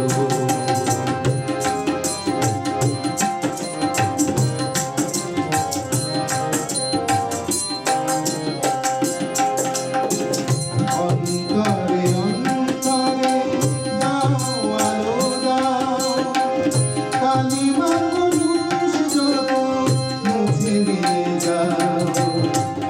অন্তরে অন্তরে দাও আলো দাও, কালিমা কলুষ যত মুছে দিয়ে যাও। জাগো জাগো সুন্দর, তোমার পরশে সবে রাঙিয়ে তোলো নতুন প্রভাত জাগো, সময় হলো। জাগো নতুন প্রভাত জাগো, সময় হলো।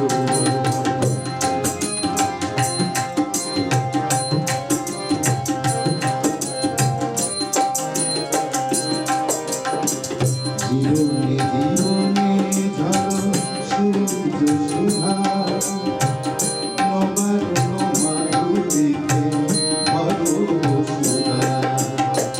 জীবনে জীবনে ঝড় সূর্য সুধা, নবারুণ মাধুরীতে ভরো সুধা। বনে বনে ফুল ফোটে তোমারই আশায়, বিহগের সুরে সুরে বন্দনা গায়। বনে বনে ফুল ফোটে তোমারই আশায়, বিহগের সুরে সুরে বন্দনা গায়। জাগো জাগো নির্মল আমার আলোকে মন রাঙিয়ে তোলো নতুন প্রভাত জাগো, সময় হলো। জাগো নবদিন মনি অন্ধ তিমির দ্বার, হলো হে হলো নতুন প্রভাত জাগো, সময় হলো। জাগো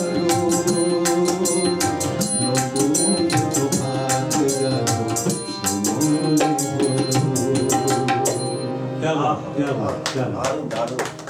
এই গান যখনই শুনি আমরা, দেখবেন এতে অনেকগুলো কর্ডের বিন্যাসের পরিবর্তন হচ্ছে। এই যে আমাদের আজকের আড্ডা, তাতে প্রাচ্য পাশ্চাত্য এখন আলাদা করে আমরা দেখি না, কিন্তু 19 শতকে এই যে আমাদের আজকের মধ্যবিত্ত বাঙালি সংস্কৃতি, যে নাগরিক সংস্কৃতি, তাতে কিন্তু গোটা পৃথিবীর উপাদানগুলো যুক্ত হয়েছে। কখনো খাবারে, ড্রেসে বা পোশাকে, ভাষায়, উপাদানে, বিন্যাসে, চিন্তনে, উপস্থাপনায়, জীবনযাপনের প্রতিদিনের উপাদানগুলোর মধ্যে বিশেষ করে বাঙালি, যেহেতু তার ভাষায় পৃথিবীর প্রায় সমস্ত ধ্বনি আছে, যদি আপনি বাংলা ভাষা শুদ্ধভাবে বলতে পারেন তাহলে পৃথিবীর সমস্ত ভাষা আপনার এই জিভে উচ্চারিত হবে, কারণ আমরা প্রায় সমস্ত ধ্বনিকে ব্যবহার করি। একই রকম ভাবে সমস্ত জাতির যে সার উপাদানগুলো বাঙালি তার উপাদানে আত্মস্থ করেছে। এই যে উৎসব বা এই যে গান শুনলাম, পৃথিবীর গান আকাশ কি মনে রাখে, দেখুন একই কর্ড, একই স্ট্রাকচার কিন্তু প্রায়। তার মানে বিভিন্ন সময় বিভিন্ন সুর সংযুক্ত হয়েছে, কিন্তু এই সুরের বিন্যাসে যদি যাই তার আগে আরেকবার ফিরে চলুন আমাদের শৈশবে। সন্দীপদা, তুমি একটু আগে প্রবল সংকটাপন্ন গ্রামীণ অর্থনীতির সংবাদ আমাদের দিয়েছিলে। এবারে সংকট থেকে একটু আনন্দে যাই। তোমার ছোটবেলার কোনো স্মৃতি, হই হই করা আনন্দের কোনো স্মৃতি, নববর্ষের হাল খাতায় গিয়ে প্রায় 5-6 বার শরবত খেয়ে পেট জয়ঢাক করে ফেলার স্মৃতি, ছোটবেলার জামাটা পরার পরে ওই মাড়ের টুকরো টুকরো অংশটা গায়ে লেগে থাকার স্মৃতি, একটু শুনি আমাদের তোমাদের ছোটবেলার স্মৃতি। হ্যাঁ, এই অনির্বাণ বাবুর আমি শেষ কথাটা, এটা ঠিক যে আজকে অনেক কিছু বলার আছে কিন্তু বাবা নেই। আমার ক্ষেত্রেও তাই বিষয়টা তাই, যে যত পেছনের দিকে ফিরে যায়, শৈশবে ফিরে যায়, বাবার হাত ধরেই তো সবকিছু। আজকে আমারও বাবা নেই, তবে মনে আছে যে মূলত যে নববর্ষের যে কেন্দ্রবিন্দুটা থাকতো, এটা ঠিকই তুমি যেটা বলছো, যে একটা নতুন জামা বা নতুন প্যান্ট, এটা আমাদের তো তখন এত বিলাসিতা ছিল না। এখন যে বাচ্চাগুলো যেভাবে আমার ছেলে মেয়েরা পায়, মানে এখন ড্রেসের একবারে প্রচন্ড প্রাচুর্যতা, কিন্তু আমাদের সময় যে ওই যে বললাম যে পুজোর সময় হতো গোটা, অর্থাৎ উপরটা হতো নিচেরটা হতো, আর সেই নববর্ষের মনে আছে? অর্ধেক জুতোটা মনে আছে? হ্যাঁ, জুতোটা পরে পায়ে ফোসকা পড়বেই, মানে পুজো ঠাকুর দেখতে বেরোবো জুতো পরে, ফিরবো খালি পায়ে। তা ওইটাই বলি যে আমাদের দেড়টা ছিল। দেড়টা মানে হচ্ছে আমরা যদি ধরে নিই যে আমাদের প্যান্ট জামা একটা সেট, তাহলে নববর্ষে অর্ধেক, অর্থাৎ আপারটা। লোয়ার কিন্তু যে হচ্ছে তা কিন্তু নয়, সবসময় নয়, হয়তো কোনো কোনো বছর হয়েছে। সেই গন্ধে একটা মাতোয়ারা তো ছিলই। আর তার সঙ্গে যেটা আমাদের দেখেছি গ্রাম বাংলায়, আমার বাড়ির একটা পারিবারিক পূজা আছে, সেটা আমার একবারই, সেটা হচ্ছে বাসন্তী পূজা। আচ্ছা, এই বাসন্তী পূজা কিন্তু কোয়েনসাইড করছে সবসময়তেই নববর্ষের সঙ্গে কোনো কোনো বছর কোয়েনসাইড করে। অর্থাৎ দেখা যাচ্ছে যে বাসন্তী পূজার নববর্ষের দিন হয়তো অষ্টমী বা নবমী বা কোনো কোনো দিন দশমীও পড়েছে। তা আমাদের নতুন করে এই যে নারায়ণের যে পুজোটা, এগুলো আমাকে খুবই টানে। মানে নারায়ণের পুজো তো হয়, আমাদের বাড়িতে নারায়ণের দেবতাও আছে, কিন্তু যেদিন এই নববর্ষের সাথে বাসন্তী পূজা কোয়েনসাইড করতো, সেদিন যদি অষ্টমীর দিন হতো অষ্টমী, বা নবমীর দিন হতো নবমী, বা দশমীর দিনে আমরা নারায়ণকে কিন্তু স্পেশাল করে পুজো করতাম। অর্থাৎ আমাদের গ্রাম বাংলায় কিন্তু, বা যে কোনো আমাদের হিন্দু শাস্ত্রে নারায়ণের যে একটা বিশাল ভূমিকা আছে, সেটা কিন্তু নববর্ষের দিনে আমরা উপলব্ধি করতাম। এবং মানে নারায়ণের পূজা মানে আমাদের ওই যে বললাম যে তুমি যেটা আগে দিয়ে বলে, এক পয়লা বৈশাখ কিন্তু নয়, আমরা যোগ বৈশাখ, অর্থাৎ সবাইকে নিয়ে একটা প্রথম দিন থেকে আমরা যাতে ভালো থাকি আর সারাটা বছর ধরে আমরা ভালো থাকি, সেই চেতনায় আমরা আপ্লুত হতাম। এবং একটা খুব সুন্দর আবহাওয়া তৈরি হতো। হয়তো খুব গরম, ঠিকই একবারে কাঠ ফেটে যাচ্ছে গরম, কিন্তু মনের মধ্যে যে আনন্দের যে একটা প্রকাশ, সেই প্রকাশ কিন্তু আমাদের দুয়ে মিলে এক হয়ে যেত এই বাসন্তী পূজার সঙ্গে এবং এই নববর্ষের যে একটা বিষয়, এটা এই স্মৃতিটাই আমরা নিয়ে পরের গানে যাব। কারণ এই যে বললাম যে দুটো সময়কে যোগ করছে এই সময়। তবে গানের আগে একটা স্মৃতি মনে হয় উস্কে দেওয়া ভালো। নববর্ষের ওই বিকেলের পরের দিকটায়, সন্ধ্যের দিকে, ওই বিভিন্ন দোকানে যাওয়ার পরে, মানে টাকা পয়সা কি হবে বা জামা কাপড় কি হবে অন্য কথা, তো প্যাকেটটা কেমন দেবে, কোনো কোনো জায়গায় প্লেটে করে দেওয়া হতো, এখনো দেয়। এখনো কোনো জায়গাতে কোল্ড ড্রিঙ্ক দেওয়া হয়, কিন্তু যেদিন থেকে হলদিরামের সোনপাপড়ির প্রবল বিক্রমে এই নববর্ষের হালখাতায় ঢুকে পড়লো, সেদিন থেকে কিন্তু ভয়ঙ্কর সমস্যা হয়ে গেছে। প্রভুজি এবং হলদিরাম, অর্থাৎ যেদিন থেকে মানে মোটামুটি অন্য মিষ্টির বদলে একাধিপত্য শুরু হয়ে গেল, সেদিন থেকে তুমি তো বলবে মনে হয় না বলবো মানে এটাও ভাবতে হবে, এটাকে শুধু প্রভুজি না, এটা প্রগতি এক নম্বর। আর দ্বিতীয় কথা হচ্ছে, এটা তো একবার বললে না সুতিটা কটন হয়ে গেছে, সেটাও তো ভাবতে হবে না। সুতির জামা বললে তোমরা মেরে মেরে, মানে কটন বললে কিন্তু এটা বেশ মানে ইয়ে তৈরি মেয়ের মেরে না মার মারে? মের মেরে। আচ্ছা মেয়ের মেরে, আচ্ছা সুতি মেয়ের মেরে ভাবটা কাটানোর জন্যই মরমরে করা হতো, এটা একটা ব্যাপার ছিল। আর আরো একটা ব্যাপার, একটা অদ্ভুত কথা বলি, অর্থনীতির কথা বারবার চলে আসছে, এটাকে আমি খুবই অপছন্দ করছি। আমি যখন ছোট ছিলাম, বাবা যত বেতন পেত আমার সন্তানকে তত টাকার পোশাক কিনে দিতে হচ্ছে, এটা কিন্তু আমি খুঁজে বের করেছি। বছরে উৎসবে একবার। হ্যাঁ, তাতে কোনো অসুবিধা নেই, যিনি যেটা বেতন পেতেন তার যে অর্থ মূল্য, বিলাপের কিন্তু কোনো প্রয়োজন নেই স্যার। সেই সময় যে অর্থ মূল্য, সেই সময় যে দ্রব্য মূল্য, তার ভিত্তিতে তিনি যা পেতেন এখন সেই ভিত্তিতে ভাবো। অকারণ আমার মনে হয় যে সেকাল অসম্ভব অন্যরকম ছিল, আমরা এখানে ভয়ঙ্কর খারাপ, ব্যাপারটা তা কিন্তু নয়। সব সময় সুন্দর তার সময় সুন্দর, সব সময় খারাপ তার সময় খারাপ। আমরা এখন বিড়িগিচ্ছিরি সংকটে আছি, কারণটা হলো যে আমরা এখন এখান থেকে ফিরবো ইলেকট্রনিক চার্জের গাড়িতে, ফিরলে সমস্যা নেই, কিন্তু যে গাড়িতে তেল থাকবে সে গাড়িতে নিয়ে ফিরতে গেলে ভাবতে হবে যে পরের দিন তেল পাবো কিনা। কিন্তু পরের দিন তেল পাই না পাই, আপাতত গার্গির গানটা আমরা পাবো, গার্গির গানটা শুনবো।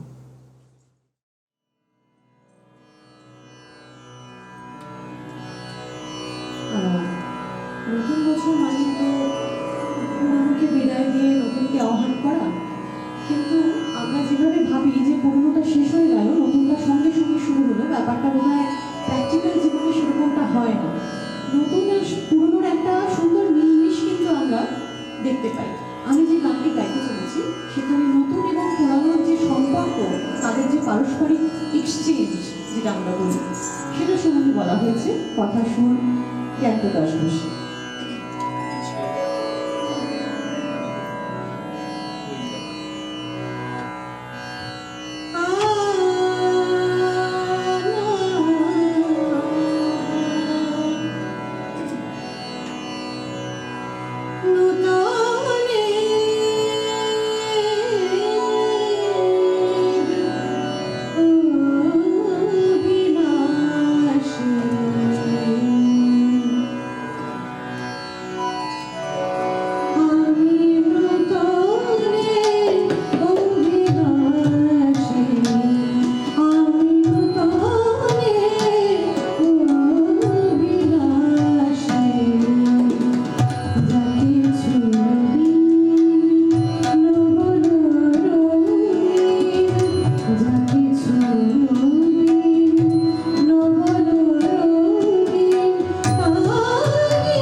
নূতন সমকালীন, নবীন চিরকালীন।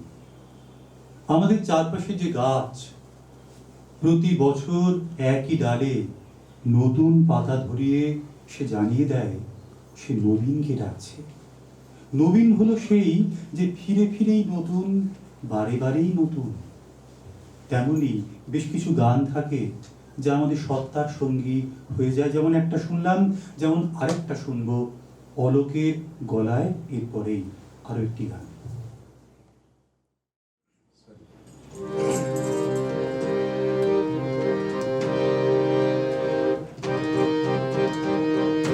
পৃথিবীর যেখানে যত খাঁচার পাখি উড়িয়ে দেওয়া যেত যদি কত ভালো হতো। পৃথিবীর যেখানে যত খাঁচার পাখি উড়িয়ে দেওয়া যেত যদি কত ভালো হতো। খেলা ঘরে ফেলে দেওয়ারে যতন করে উড়িয়ে দেওয়া যেত কত ভালো হতো। পৃথিবীর যেখানে যত হাজার পাখি উড়িয়ে দেওয়া যেত কত ভালো হতো।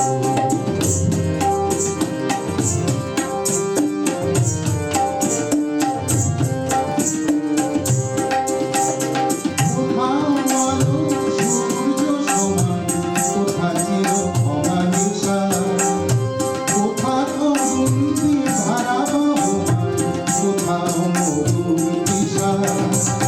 কোথাও আলো সূর্য সমান, কোথা চির অমানিসা, কোথাও বন্দি ধারা বহমান, কোথাও মধুর দিশা। সে আলো সে জল সমানুপাতে ছড়িয়ে দেওয়া যেত কত ভালো হতো। পৃথিবীর যেখানে যত হাজার পাখি উড়িয়ে দেওয়া যেত কত ভালো হতো।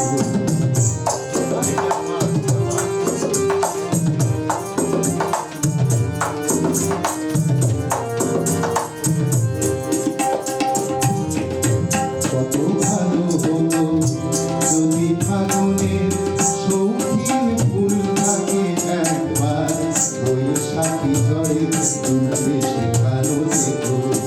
কত ভালো হতো যদি ফাগুনের শৌখিন ফুল থাকে একবার বৈশাখী ঝড়ে তুলতে শেখানো যেত।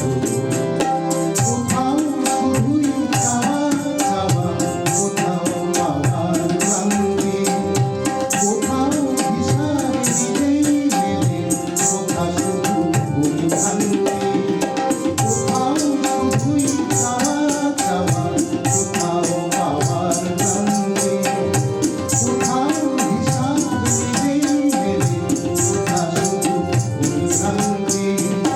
ভুল হিসাবের ভুল চাওয়াকে সরিয়ে দেওয়া যেত কত ভালো হতো। পৃথিবীর যেখানে যত হাজার পাখি উড়িয়ে দেওয়া যেত কত ভালো হতো। খেলা ভরে ফেলে দেওয়ারে যতন করে উড়িয়ে দেওয়া যেত কত ভালো হতো। পৃথিবীর যেখানে যত হাজার পাখি উড়িয়ে দেওয়া যেত কত ভালো হতো। ভালো হতো যদি আড্ডাটা অন্তত দুটো দিন ধরে চলতে পারতো, কিন্তু সেটা তো হবে না।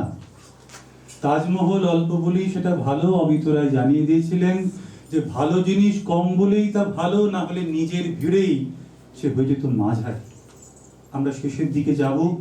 19 শতক নববর্ষের গান, আমি দুটো ছোট গানের অংশে যাব। তারপরেই গার্গী একটা খাতা বের করে একটা অন্যরকম গানের দিকে ভ্রুকুটি কুটির মুখে তাকিয়ে আছে, কাজে সে গানটা আমাদের শুনতেই হবে। এখন আগে 19 শতকের একদম চিহ্ন নির্দেশক যে গান, বৈঠকি আড্ডার বৈঠকি গানের যে গান, রামনিধির টপ্পা, তার ছোট্ট অংশ। শুরুর গান জোড়াসাঁকো বাড়িতে নববর্ষ উপলক্ষে তৈরি হওয়া গান, প্রতিভা দেবী গান। সম্ভবত এই জনারে এটি প্রথম গান। নববর্ষ ফিরে এলো অভিনব সাজে, নববর্ষ ফিরে এলো অভিনব সাজে, আজকে হৃদয় তন্ত্রী নব সুরে বাজে, নববর্ষ ফিরে এলো অভিনব সাজে।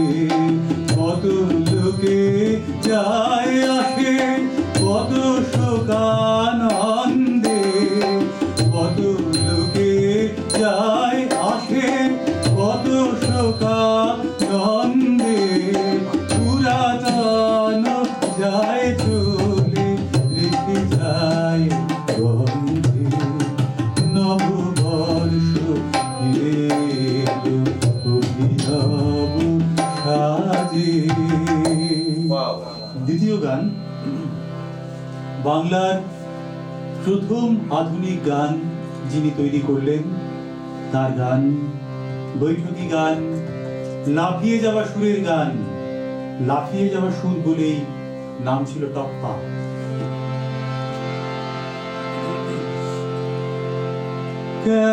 কেমনে বলো না, বলো না, বলো না, কেমনে বলো না, ভালো না বেশি থাকি গো, পাগল করেছে, করেছে আমায় ওই দুটি আঁখি গো, ওই দুটি আঁখি গো, ওই দুটি আঁখি গো, কেমনে বলো না, বলো না, বলো না, কেমনে বলো না, কেমনে বলো না, না না গো, কেমনে বলো না গো, কেমনে বলো না গো, কেমনে বলো না, কেমনে বলো না, কেমনে বলো না। যেমন করে বলি বা না বলি, এবারে গার্গীর কাছে শুনবো এই গানেরই পরবর্তী প্রজন্মের একটি ধারা, বৈঠকি গানের আজকের উত্তরাধিকার।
আমার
তবে আজকের অনুষ্ঠানের শেষের দিকে যাব, তার আগে সন্দীপদার মাইক্রোফোন ধরা দেখি মনে হচ্ছে আর কিছু বলতে চাইছে। আচ্ছা, না, আমি ওই অনির্বাণ বাবুর একটা কথা ধরে বললাম যে লাস্ট বেঞ্চের ছেলে তো উনি ছিলেন। আমি তো শিক্ষক, আমার 30 বছর শিক্ষকতা হচ্ছে, তবে অন্য কারো কথা বলতে পারবো না। আমি শিক্ষক হিসেবে আমি দেখেছি, আমি কিন্তু লাস্ট বেঞ্চের ছেলেদের বেশি গুরুত্ব দিতাম। এটা দুটো পয়েন্ট ছিল।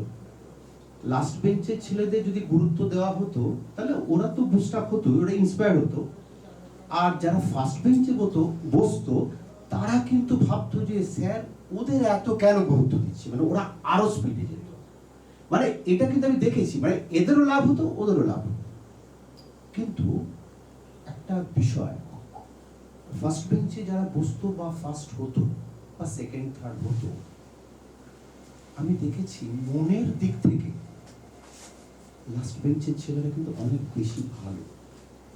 মানে অর্থাৎ আমাদের এই নববর্ষ মানে তো শুধুমাত্র এই কথার ভাঁজ নয়। আচ্ছা, নববর্ষ কিন্তু অ্যাকচুয়ালি নবজীবন। মানে বাবা মা আমাদের জন্ম দেয়, কিন্তু এই দিব্য চোখ দেয় কিন্তু আমাদের ঈশ্বর। এই আমরা শিক্ষক ঈশ্বর, তারপরে আমরা গুরু রূপে কিছু দিই। এই অনির্বাণ বাবুর ছেলে মতন যদি আমরা পাই, এই নববর্ষে একটা অঙ্গীকার থাক যে যারা হাস্যরস করছে তাদের কিন্তু একটা রস কিন্তু অত্যধিক পরিমাণে ক্ষরণ হয় বলে করতে পারে, এবং তারা মানবতার অনেক জায়গায় এগিয়ে গেছে, তাই কিন্তু ওটা পারে, নাহলে পারবে না। মানে তুমি যেটা বলতে চাইছো হ্যাঁ, মানে যে এই ধরনের অনির্বাণদা মানুষ- হাসা এবং আমরা হাসি, হ্যাঁ। মানে অনির্বাণদা এগিয়ে আছে ইঞ্জিনের অংশে, একদম, আমরা মানে মালগাড়ি মানুষ হিসেবে compartment তো। তারা কিন্তু অনেক বেশি এগিয়ে আছে, না হলে কিন্তু এটা করতে পারবে। ওই জন্য সমস্ত ট্রেনও ধরে ফার্স্ট লোকাল মানুষ হিসেবে এগিয়ে তো। একদমই তাই, যে কোনো একদমই জায়গায় তাই। নেমন্তন্ন বাড়িতে ফার্স্ট ব্যাচ আমি মানুষ কিন্তু হিসেবে এগিয়ে, এটা আজকে- যে কোনো জায়গাতে লাইনের আমি শুরুতে শুধু অনির্বাণ হাসি বলে রাজা বলছি না। মানুষ হিসেবে এগিয়ে, এবং সব থেকে ব্যাপারটা হলো আজকে এখানে সম্ভবত সব থেকে আগে এসছে মানুষ হিসেবে না, এগিয়ে। ওটা আগে আসার অন্য কারণ থাকতে পারে, অনেক কিছু পেতেও পারে। তার মানে হ্যাঁ, এটাও তোমার মানে মিষ্টি বক্তব্যে মিষ্টি। উঠে আসছে মানুষ হিসেবে এগিয়ে থাকার একটা মাত্র কারণ নেই। আমরা Very good. শেষের দিকে যাব, তবে হ্যাঁ, এই এগিয়ে থাকা পিছিয়ে থাকার এই যে কথার উপরে কথার যাপন, তার সঙ্গে আমাদের এই আড্ডা যাপন, এটা শেষের দিকে যাব আমরা, কিন্তু যাব একটি অন্যরকম স্মৃতি নিয়ে। অতি সম্প্রতি সংবাদ মাধ্যমের মাধ্যমে আমরা সবাই জানি যে সঙ্গীত সম্রাজ্ঞী আশা ভোসলের জীবনাবসান হয়েছে, কিন্তু শিল্পীর কি অবসান হয়? শিল্পী তো থাকেন, আশা ভোসলে জীবিত ছিলেন। এই সংবাদটা কি আমাদের কাছে খুব গুরুত্বপূর্ণ ছিল, নাকি তার গানগুলো? এখনো আছে তো তার গান। তার গানের সঙ্গে শুধুমাত্র শ্রোতা হিসেবে নয়, শিল্পী হিসেবে সংযুক্ত ছিলেন যে মানুষটি, আমি অনুরোধ জানাবো সেই মানুষটিকে। তুমি এতক্ষণ ছিলে তবলায়, তাল বাদ্যে, তুমি এবার উঠে এসো এখানে সুরে, হারমোনিয়ামে, এবং আমরা আজকের এই আড্ডার শেষে তোমার গলায় তোমার কিছু এক্সপিরিয়েন্স শুনবো আশাজির সঙ্গে, এবং তারপর তোমার সুরের গান দিয়ে শেষ করবো আমরা। একটুখানি এসো প্লিজ। গানের আগে একটুখানি গানের গল্প শুনবো। নববর্ষের সকালে সকলে এখানে যারা সবাই উপস্থিত আছেন প্রত্যেককে শুভ নববর্ষের প্রীতি এবং শুভেচ্ছা জানাই, এবং দর্শক সবাইকে নববর্ষের শুভেচ্ছা জানাই। আশা ভোসলেজি কয়েকদিন আগেই উনি গত হয়েছেন। ওনার সঙ্গে আমার দুটো ব্যাপার ওনার সঙ্গে আমি জড়িয়ে। আশাজির নজরুল গীতির রেকর্ডিং, সেই রেকর্ডিং হয়েছিল প্রসাদ স্টুডিওতে। আমার খুব সৌভাগ্য। মোটামুটি কোন সময় সেটা? এটা খুব সম্ভবত 91 কি 92। আচ্ছা, 91 কি 92। তা আমরা তবলাবাদক হিসেবে 4 জন ছিলাম, এবং রেকর্ডিংয়ের পাঞ্চের জন্য অনেক কিছু ব্যাপার থাকে। 4 জন তবলা এবং 2 জন ঢোল ছিলাম। তাতে সেই রেকর্ডিংয়ে আমার বাজাবার সুযোগ হয়েছিল। আমি ছিলাম, প্রীতিদা ছিলেন, সুমন ছিল, আর ঢোলে বাবু আলম ছিল, আর দীপঙ্করদা ছিলেন, দীপঙ্কর আচার্য। এইটা একটা ওনার রেকর্ডিং, এবং ধীরেন বসু তার পরিচালনায় ছিলেন, আমাদের টোটাল আচ্ছা। ধীরেন বসু পরিচালনায় ছিল এটা। তারপরে আমাদের একদিন ওনার গান রেকর্ডিং হয়ে যাওয়ার পর আমরা কিন্তু ওনাকে রেকর্ডিংয়ে আমরা দেখতে পাইনি, আমাদের মিউজিক ট্র্যাক হয়ে যেত, মিউজিক ট্র্যাক, কিন্তু ওনাকে আমরা দেখার সুযোগ পেলাম। আমাদেরকে হিন্দুস্তান ইন্টারন্যাশনাল হোটেলে একটা আমাদের গেট টুগেদার ছিল, তাতে উনি আমাদের সবাইকে আমন্ত্রণ জানিয়েছিলেন, এবং ওখানেই একটা আমাদের ডিনারের ব্যবস্থা ওখানেই হয়েছিল। তো ওই একটা ওনার সঙ্গে আমার দেখার একটা সৌভাগ্য হয়েছিল, এবং ওই দিনকে সবাই কাঁটা চামচে খাচ্ছে, আমিও কাঁটা চামচে খেতে গিয়ে ওই হোটেলের একটা খুব ভালো প্লেট আমার চামচের চাপে মাংস কাটতে গিয়ে আমি ভেঙে ফেলেছিলাম। এটাও একটা বিরাট ব্যাপার ওই দিন। হ্যাঁ, এইটা একটা বিরাট অভিজ্ঞতা। আর দ্বিতীয়, ওনার নেতাজি ইন্ডোর স্টেডিয়ামে একটা অনুষ্ঠানে সেই বছর সলিল চৌধুরীর টোটাল মিউজিক যারা হ্যান্ডস ছিলেন তাদের সবাই, প্লাস আরও অনেকে, এটা নেতাজি ইন্ডোর স্টেডিয়ামে অনুষ্ঠানটা হয়েছিল। ওটাও 91-92 ওরকম সময়, ঠিক খেয়াল করতে পারি না। বর্ধমানে যেদিনকে লতা মঙ্গেশকর এসেছিলেন, এটুকু আমার মনে আছে, তার পরের দিনের ঘটনা এটা, আচ্ছা, সেটা মনে আছে। হ্যাঁ, ওই রকম নিয়ে ওই অনুষ্ঠানে নেতাজি ইন্ডোরে ওনার সাথে আমার বাজানোর, আমরা আরও অনেক রিডিং প্লেয়ার আরও ছিলাম, আমি একাই নই, অনেক ছিলেন। তা সেখানে আমার তার সাথে বাজানোর একটা সুখস্মৃতি যেটা বলা হয়। তাহলে আমাদের সুখস্মৃতি থাক এই মানুষটির সঙ্গে আমরা একটা অনুষ্ঠানে শরীক হয়েছি, যে মানুষটি ওই মানুষটির সঙ্গে ছিলেন। শুনবো এবার একটা গান। আমার বয়স তখন, আমি 64-এ আমার জন্ম, 64 যদি জন্ম হয় তাহলে সে সময় আমি তো 80-র মাধ্যমিক ব্যাচ। হ্যাঁ, তাহলে কত ওরকম, হ্যাঁ 23-24। তা আমি একটি গান আমি শোনাচ্ছি। এই গানটির কথা গৌরী প্রসন্ন মজুমদার, সুর রাহুল দেব বর্মন।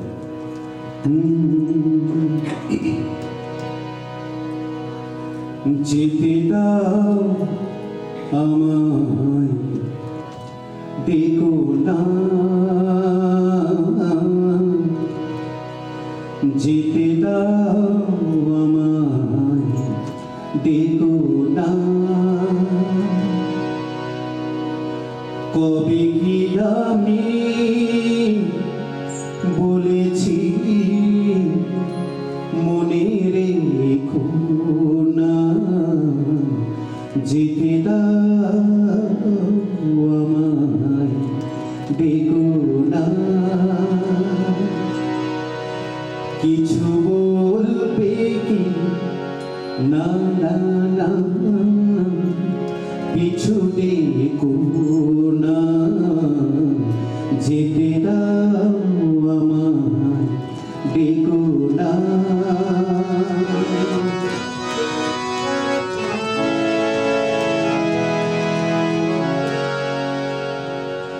তুমি ভোরে নিও বাঁশি, ও সুর থেকে সুরে নয় চলে যাব আমি, শুধু দূর থেকে দূরে।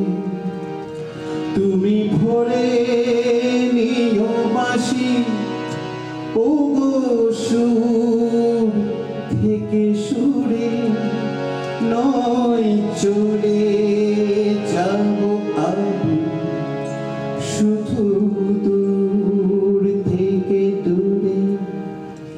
এই তাসের ঘর পেতে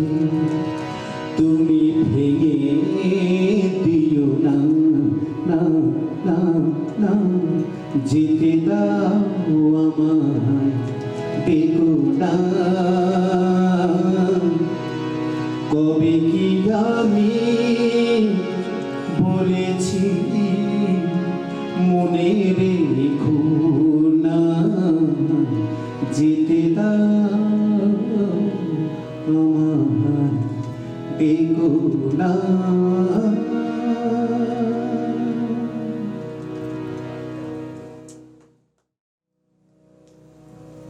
নদীর সকল জল স্নানে পানে আর আমন ধানের খেতে ব্যয় হইয়া যায় না, তার অধিকাংশই কেবলমাত্র প্রবাহ রক্ষা করে।